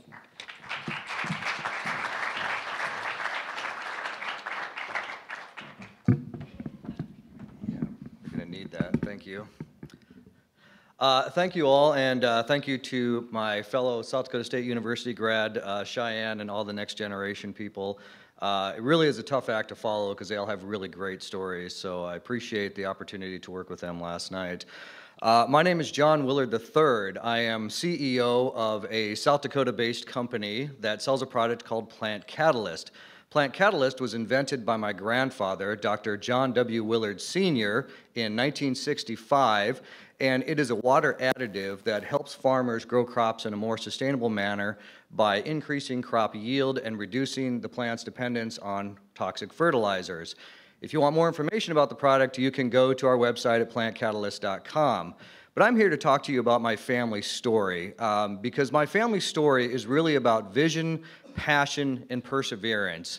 Three qualities that we are going to need in spades if we are going to actually solve the challenges we're talking about here at the conference. My grandfather was raised on a small farm in eastern South Dakota at a place called Madison, which was a speck on the map then and is a speck on the map today. But my grandfather was a bit of a chemistry prodigy, and his love of chemistry took him away from Madison to Purdue University, where he got a PhD in chemistry, to eventually teaching chemistry at Virginia Military Institute until World War II, where he was drafted into the Manhattan Project, the development of the atomic bomb, where he was one of the few scientists who worked in all four locations and directly with Dr. Oppenheimer. After the war was over, my grandfather decided he wanted to move back to our native South Dakota, and so he sought and eventually secured a teaching position at South Dakota School of Mines and Technology in the Black Hills of South Dakota, where my family and I still reside today. My grandfather began working on the product that we today call Plant Catalyst in 1948, and as I said, perfected it in 1965, and we began selling it in 1973. I am the third generation CEO of the company that my grandfather founded. I'm actually the third John Wesley Willard to be the CEO of my grandfather's company. This product is important to this story here because my grandfather actually, like many scientists who worked on the atomic bomb, was really disturbed by the fact that that would be his lasting legacy to mankind. And especially as I knew him in his older years, he began to talk more and more about the importance of leaving a legacy to mankind that would be more positive.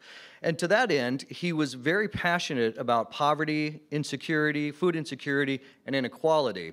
And he traveled to Africa in the 1980s in an effort to introduce his Plant Catalyst product as a potential solution to some of these problems, to help farmers make more money per hectare, grow more crops in a more sustainable manner, et cetera.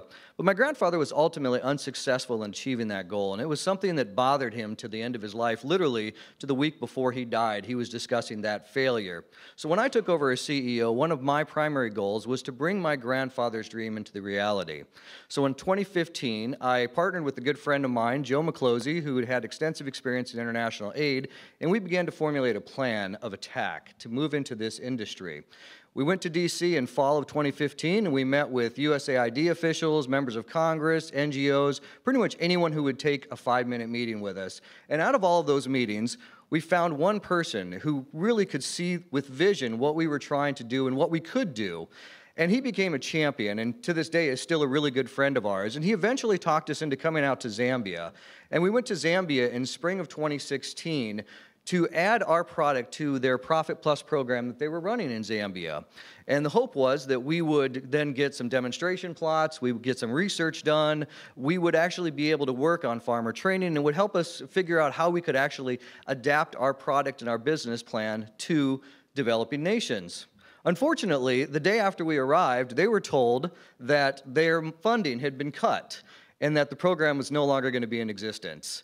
And so there we were, 10,000 miles away from home, in a country where we didn't know anybody, with no plan, no real hope of actually achieving these goals. But Joe and I, one thing we aren't is quitters. And don't get me wrong, I'm not a Tony Robbins kind of dream to succeed person, but I am a really strong believer in human history. And if you really think about what it took for our species to get right here, look at this building around us, what it took our species to get right here, right now, it's pretty darn amazing. And so I believe that every problem has its solution. So Joe and I sat down and said, okay, what is our solution going to be? So we started by going to the Ministry of Agriculture in Zambia, where we literally walked the halls. We had no meetings. We walked the halls until we found somebody who would meet with us. And we found this guy who would talk to us, and he introduced us to someone else, who introduced us to someone else. And we eventually put together a plan where we could actually do research and do business in Zambia. But we still had to find a partner who would help us roll the product out, help us find distributors and whatever. So we did the same thing with NGOs in Zambia. We basically started stocking all these poor people who were working, had the misfortune of working in Zambia while we were there. And we stocked the heck out of them, sat in their offices, etc. And literally, our very last meeting in Zambia, Friday, 4:30, we met with a guy named Lottie Sawinski, who now is a good friend of ours, who worked for a group called IDE. And I gave him my pitch, and I'll never forget this. He looked across the table at me, he looked me right in the eye, and he said, "John, does this stuff really work as you say it does?" And I said, "Yeah, I think it does. We've never done business in rural communities like this, but yeah, I think it does." And he said, "Okay, I'm going to try it on my garden, and if it works, I'll try it in our fields, and if it works then, we'll add it to our project." That was 2016.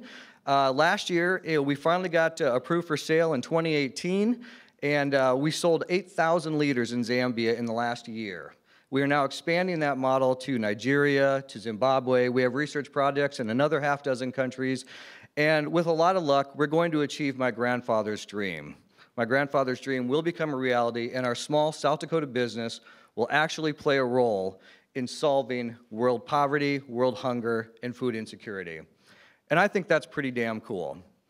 So why I'm here is to tell you that we can achieve these goals, and all we need is a little bit of perseverance, a little bit of vision, and a little bit of passion. Every problem has its solution, folks. Thank you.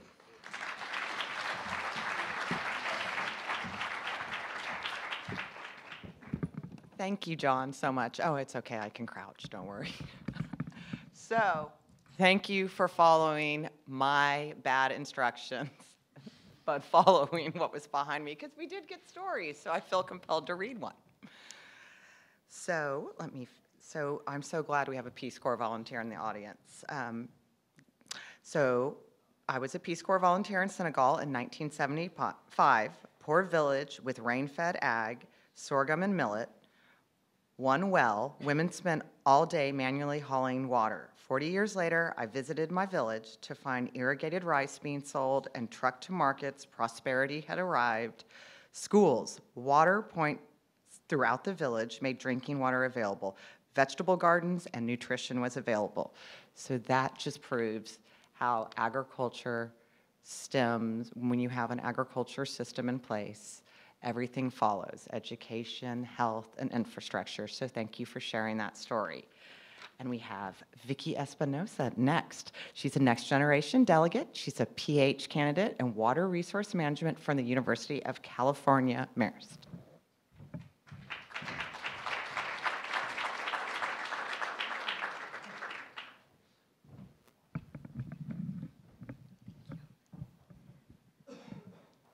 Hello, everyone. I'd like everyone to imagine with me for a minute. So I want you to imagine the golden, dusty ground and the blistering sun above. Imagine a 6-year-old girl, hair disheveled, wearing a black dress. Imagine her barefooted.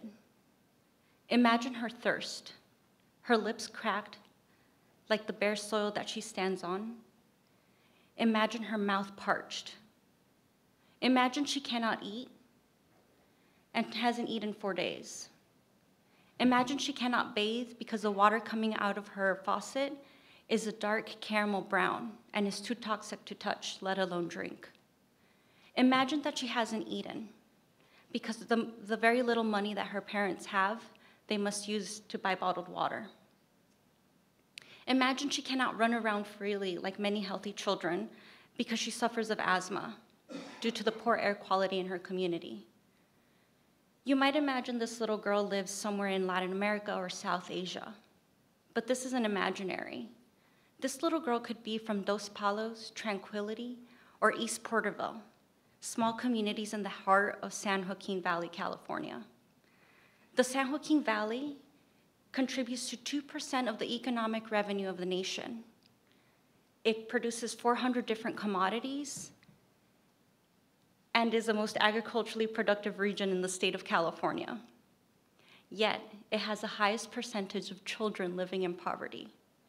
There are 525 disadvantaged communities in the San Joaquin Valley that don't have access to safe, clean drinking water, are exposed to poor air quality, and don't have access to healthy, affordable food. The farm laborers that help produce the food can't afford that food. So my story is about the environmental issues and the socioeconomic disparity in my backyard. My name's Vicky Espinoza, and I'm a PhD student at UC Merced. I'm a native Californian. I'm from Los Angeles, and I'm also a first-generation Latina in higher education. I did my bachelor's degree at the University of Chicago in geophysical sciences. I got my master's degree in environmental engineering at the University of Southern California, and I'm very happy that I'm now doing my PhD at UC Merced. Not only because they're talented faculty and there's innovative research going on there, but also because it's nestled in the heart of the San Joaquin Valley. And for me, it's very important to be able to learn and engage with the community members that my research involves. My research focuses on the Sustainable Groundwater Management Act and the impacts that it will have on our agricultural communities, disadvantaged communities, and the economy of California. California also exports a lot of its food to different regions and the nation, and the world, in fact. So the Sustainable Groundwater Management Act aims to sustain groundwater through local agencies, and they're to implement sustainable plans by 2040. Along with the Sustainable Groundwater Management Act, more than 10% of agricultural land needs to go out of production in order to sustain our water supplies. This will impact our farmers, the already vulnerable communities, and the economy. It's very difficult to decide where to take this land out of production. So the focus of my research is to create a vision through a model that will strategically determine where to take this land out of production and suggest alternative land uses that will benefit the economy, the environment, these disadvantaged communities, and our farmers. And that's my story. Thank you for your time.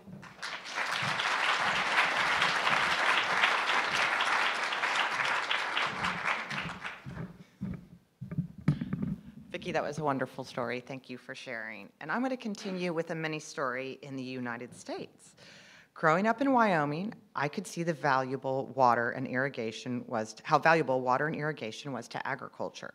Mountain streams feeding valleys surrounded by semi-arid grassland. I also saw the stream I fished in every day, catching numerous trout under the Main Street Bridge. Come to a trickle late in the summer. Water is important to many stakeholders, and power over water can benefit some at the exclusion of many others. Understanding the balance water needs will be crucial for agriculture and border security to prosper in the future. So this is the time I'm going to announce our first fishbowl. Let me dig in. I'm going to give you some time before our next speaker to kind of collect your thoughts, but please come over here. So our first, so Garrett Onstadt, are you here? Garnet, are you here? Come over here, please. We'll give you some time to think, and I also have your card that you can use.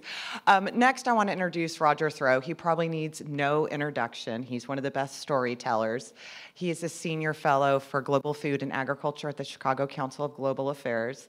Roger, start coming. I am his best publicist, although I do not get paid. I always tell everyone in any audience I speak to, if you want to read a powerful story that is engaging about agriculture, please read The Last Hunger Season. But he's going to talk about his trilogy, so I won't steal his thunder. So Roger, come up on stage.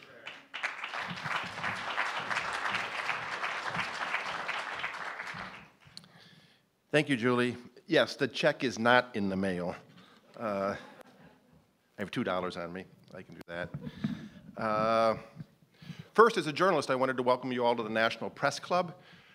This is not, as some would erroneously have you believe, the den of the enemy of the people.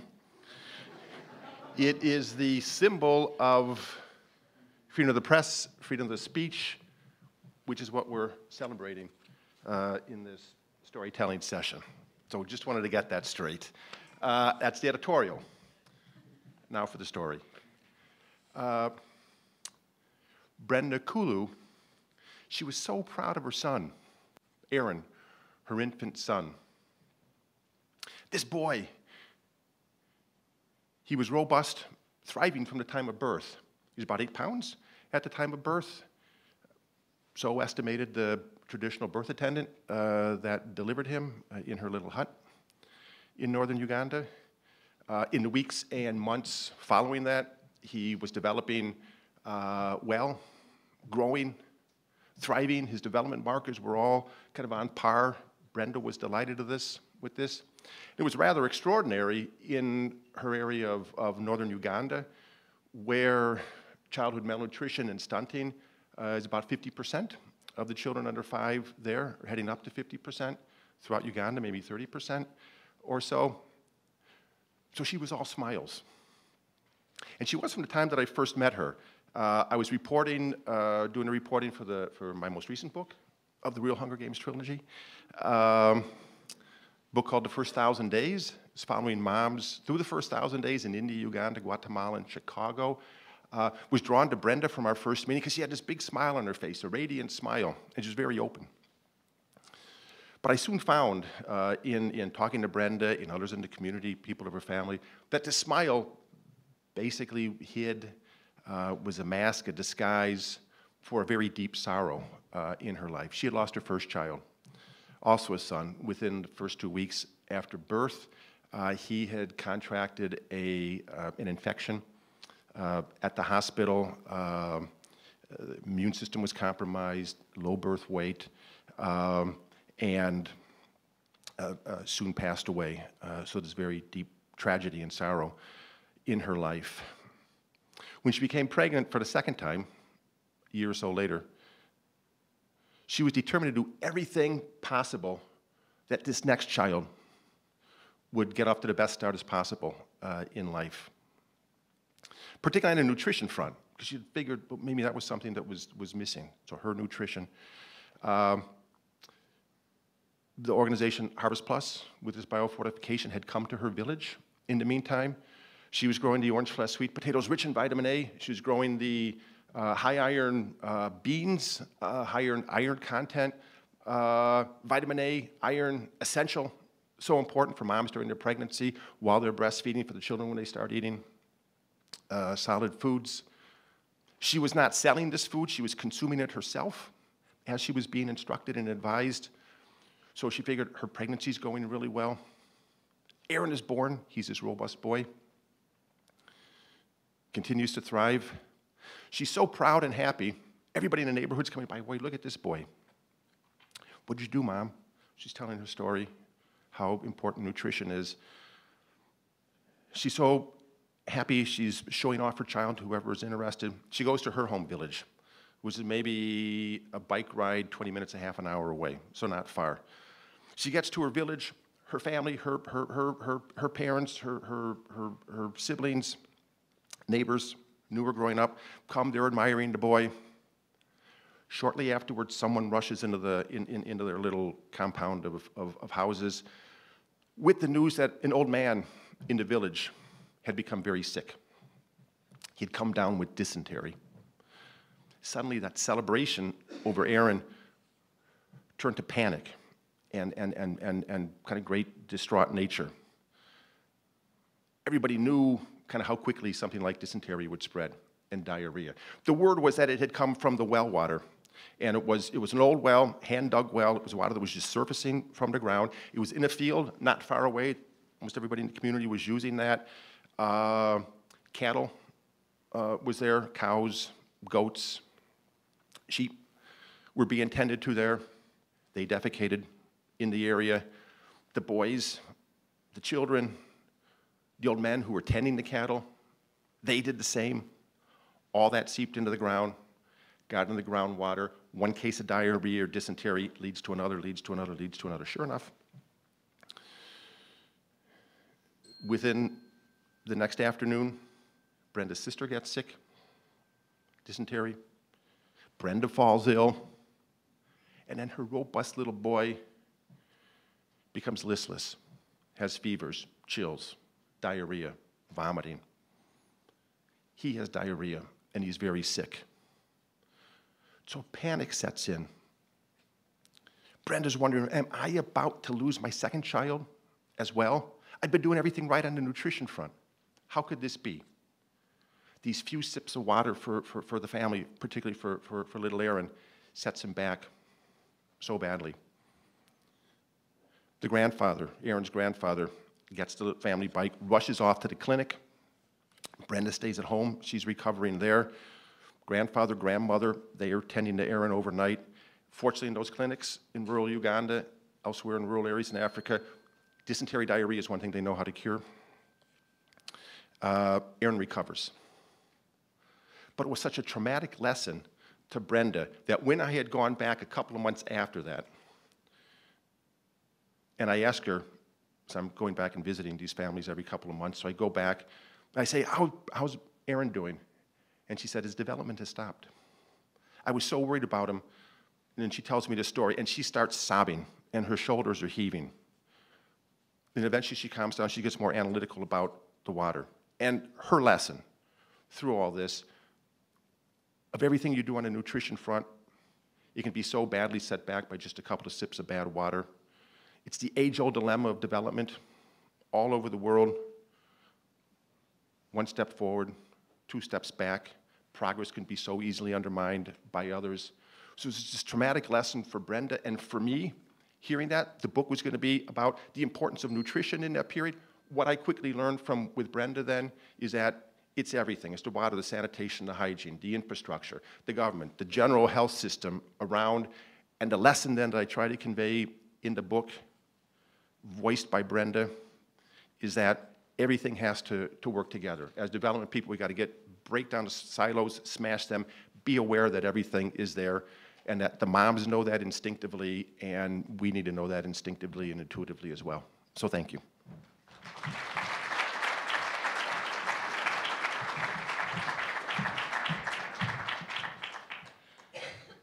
I am going to call on you shortly, I promise, because you went to such great lengths to put a story in the fishbowl. So before we have Garrett come up, and it's kind of ironic, he was sent here by Catherine Swoboda, who used to be at the World Food Prize, who was also a Borlaug Global Youth Institute Fellow who spent time abroad, and she's now at Iowa State, and she is becoming a mentor to so many, so he has so much pressure on him right now. I can't wait to tell Catherine. So before I introduce you, and he is an animal science major and global resource, and again at Iowa State, I am going to read out the next name, so let me get to the bottom, and if, let's see, once I call your name, if you can join us over here to prepare. And of course, it's not going to be a name I'm going to pronounce well. I'm going to give the last name. Atiki? T-A-T-E-K. Are you in the room? Okay. No? All right. On to the next.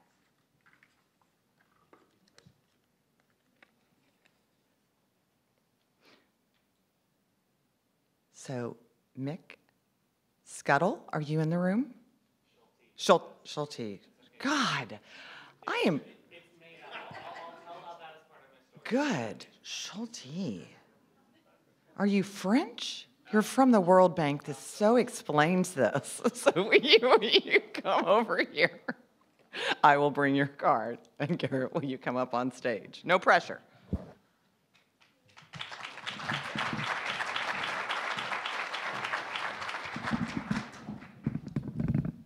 Because I'm short. So I kind of forgot I wrote something, so sorry if I had to read from this a little bit. But anyways, so I grew up in central Iowa on a cow-calf farm. And growing up in central Iowa, water scarcity wasn't something that initially I thought of as a critical issue.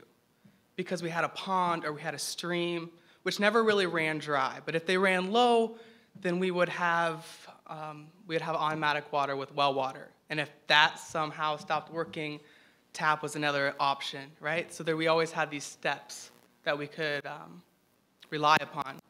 And it wasn't actually until I conducted an observational survey with my team in Uganda through the Iowa State University Uganda program that I really understood the value of water and the issues related to water scarcity.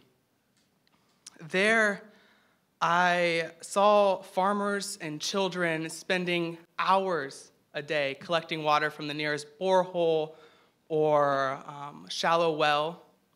Whether it was clean or not wasn't even a priority. They spent between 2 hours all the way to 10 hours a day just to water their animals and cook food and to bathe. And from this study, I learned that water is one of the limiting factors in the production size, the versatility, and then also entrepreneurial success. And then even more than that, I learned that water is a limitation of education. As one of these farmers that I was talking to, as we were trying to go into deeper discussion about the rainwater collection tank, his children would often every morning go and collect the water. And they spent about 4 hours doing that. And so by that time, they were 4 hours into the school day. It was too late to go. And so a lot of times, about half the week, they would just skip classes. But ever since the program has started implementing these loan systems, in which livestock producers have been able to build rainwater collection tanks, these farmers have been able to, he was discussing being able to send his children to school on time. Now that they can feed and water their livestock, now, in the morning, they're getting a better education in the long run. And this was not just him. This is a very common story amongst most people that I'm sure most of you who have done international work have also realized, is that the importance of water is in so many different aspects of childhood development and education and whatnot. But really, that was kind of my story. That was what awoke me to the importance of water and the critical issue of water scarcity. And so that's why I'm here and trying to learn more about what we can do in the future. So thank you.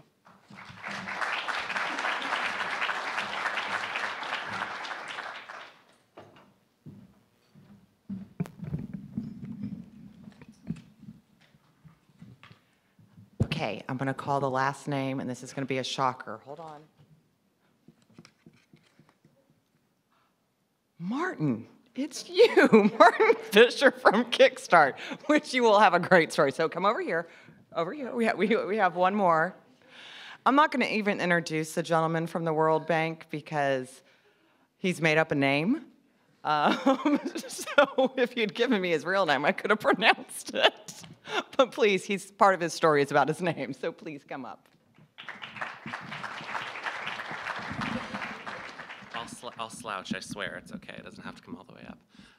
So hi everyone, my name is Mick Schulte. I'm from the World Bank. Everything I say here is my story, not that story, which means it will be 5 minutes and not 20. On the name thing, my grandfather is German, and when he emigrated here as a young man, his last name was Schwindler. Well, as you can imagine, he didn't want to schwindle anybody when he came here, so that's how the last name got changed to Schulte, and has been subsequently butchered by everybody since. So, on to the rest of the story.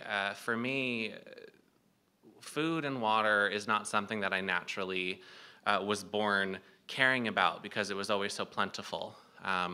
And when I started at university, I knew two things.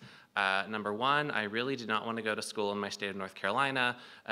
Love North Carolina, but didn't want to stay in state. And number two, that I really, really, really wanted to do international something. But wasn't really sure what that was. So my first major was international area studies with a concentration in international business and economics and a regional specialization in Africa. Raise your hand if anybody think that makes sense, that long word vomit of degrees, right? What does that mean? Who knows? That's why I changed it.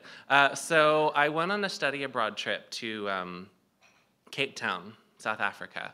And like most college students that are excited to go and study abroad, I see many in the room, people are nodding. You know, you're really, really excited to go abroad. You think you know what to expect. Great itinerary, lots of fun. Cape Town's a wonderful city, one of my favorite cities in the world.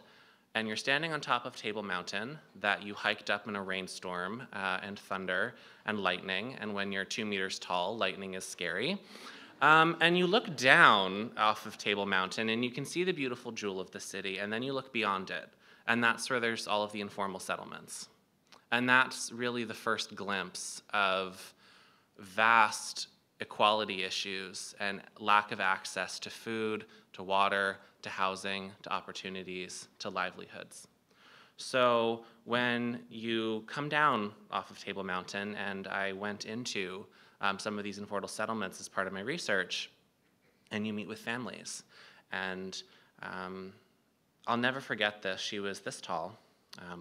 A lot of people are shorter than me, but she was particularly shorter than me. And she was looking up at me, she was speaking in Xhosa, and the translator was explaining to me that I reminded her of her son because she saved every single penny that she could sewing so that she could pay for food so that her children would grow up with more nutritious diets than she had accessible to her. And she was sacrificing literally every single day so that her children could succeed. And there's a moment where your personal story becomes really insignificant growing up in privilege where food and water are relatively plentiful. And everyone has a similar moment, I think, of reconciling this guilt with this opportunity. But then emerging out of that, I came back, I changed my major, I became deeply committed to water and food. I'm currently the water and agriculture coordinator at the World Bank. And part of my job now is to tell other people's stories and to amplify their experiences, because my experience has been so water rich and food rich. And it is my dream, as naive as it is, that every single child in this world does not wake up wondering where their next meal comes from, does not wake up wondering where their next glass of water comes from. That's what drives my work in development. But I think more importantly than that, I think that's what drives opportunity and equality needs for people. And that to me is what water and agriculture together mean. It means opportunity and equality and livelihoods. And it's really important that we tell those stories repeatedly, because as we keep talking about the technical issues, we're very good at going on with PowerPoints on the technical issues and bullet, water efficiency, water users associations, and jargon. We're very comfortable at that. We're not comfortable telling these stories about equity and about access. So I just encourage everyone to keep telling those stories because they're very important. Thank you.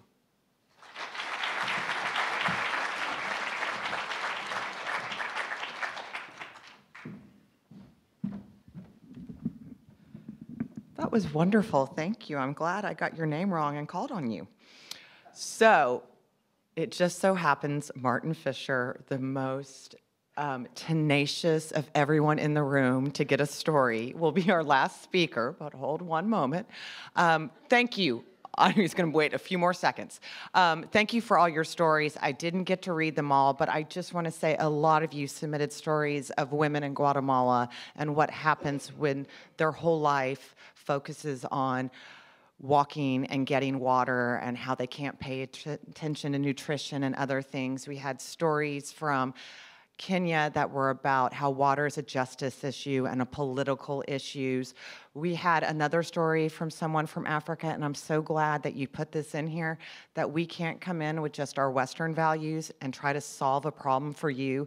It takes actually talking to the locals because they know the solutions, they know the culture before we come in.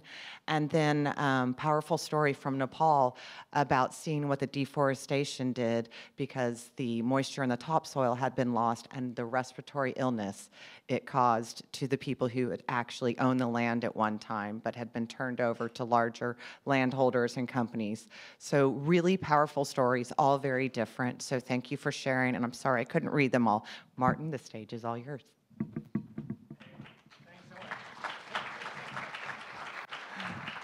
Thank you, guys. So water is important to me because irrigation in Africa really transforms lives. I did a fancy PhD in mechanical engineering and then decided to take 10 months off on a Fulbright and go to Africa to save the world. Ended up spending 6 years of learning how not to save the world. I did all the typical development things. I worked for a large development organization, did all the things that people do out there, built schools, built water systems, all sorts of stuff. And basically most of it doesn't work. And I learned a lot of lessons. And the number one lesson I learned is when you're poor, your number one need anywhere in the world is really only one thing, and that is a way to make more money. Everybody lives in a cash economy. They need money for everything from food to farm inputs to clothes to shelter. And people are poor because they don't have enough money. And in Africa, 80% of the poor are farmers. So the question is, how can millions of farmers in Africa make a lot more money? And it turns out by far the best way for them to make a lot more money is to move away from what they presently do, which is all plant at the same time, all harvest at the same time. They can't sell their crops to their neighbors. There's very few buyers at that time. The market is flooded. The prices are very low. And 40% of that crop rots in the field. And then a few months later, there's no food. Everybody is hungry. The price of food is very high. They call it the starvation season, the hunger season. And then they fall back into poverty. If they move away from that to irrigated farming, with irrigation, all of a sudden they can now bring out crops throughout the year, high-value crops, and when the price is high, they can make a lot of money. And they can have year-round prosperity from irrigation. But there's virtually no irrigation in sub-Saharan Africa. Less than 4% of farmland is irrigated. Most of that's in Madagascar and South Africa and Sudan. The rest is even less. Globally, 20%, producing 60% of our food. India's already at 48%. But in Africa, it's the hugest, biggest opportunity. So we started an organization called Kickstart to develop and promote smallholder irrigation across the continent. And you move forward 16 years later, we've sold over 330,000 irrigation pumps. We do a lot of impact monitoring. 1.2 million people have climbed out of poverty as a direct result. But the story I'm going to tell very quickly here is about one farm that I went to visit just the other day in Kenya. And this woman told me her story. And her story was that she lived on a very tiny plot of land. She had 5 kids. She was sort of divorced from her husband, and she needed a way to feed those kids and make some money. And so she took a microfinance loan to start a little shop.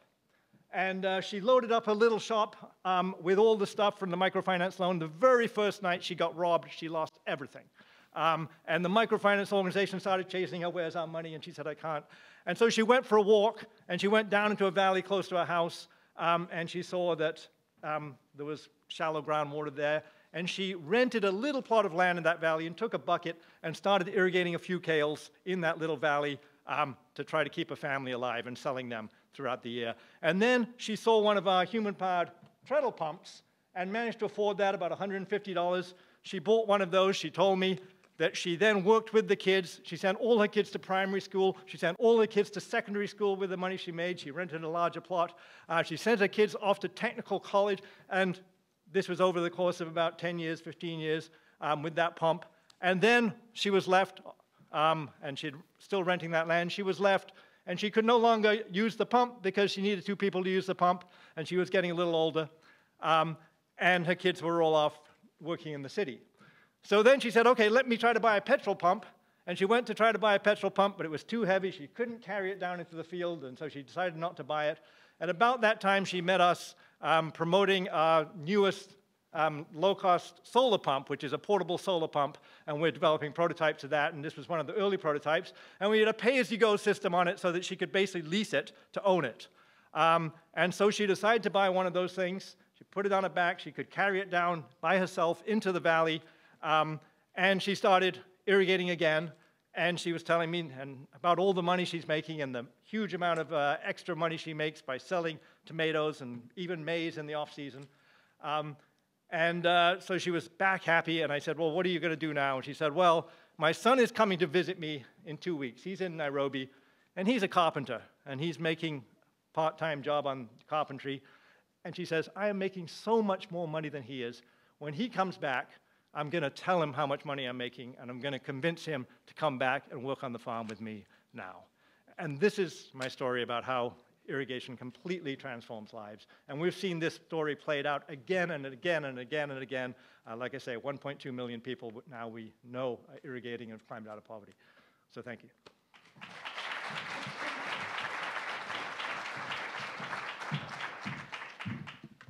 That was the perfect end. You hit on everything. You hit on entrepreneurial spirit of farmers, of course, of entrepreneurial spirit of you and others, how technology, low-tech, high-tech, can change someone's life, the importance of the agrarian economy, and how women, when they have money, send their children to school, and that's the most important thing, the power of women, the power of development, and the power in listening and believing in the people. So thank you. That was a great way to end the story.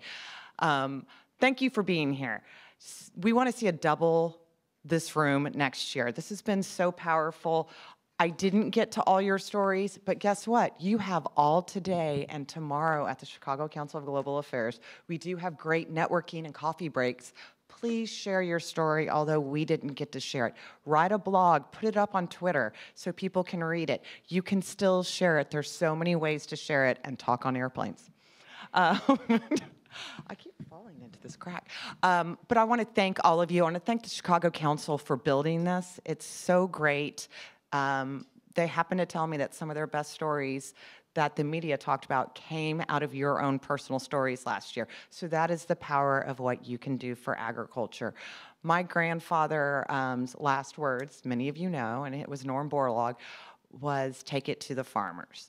I've added on, because I'm not an agricultural science, although I come to it genetically, but I've added on to his, don't just take it to the farmers, please take it to the farmers, as you have done, but take it to the public too. Take your stories, because we need them to understand agriculture and how we can uplift and change the world more than ever. So thank you all for being here. A round of applause to everyone who got up.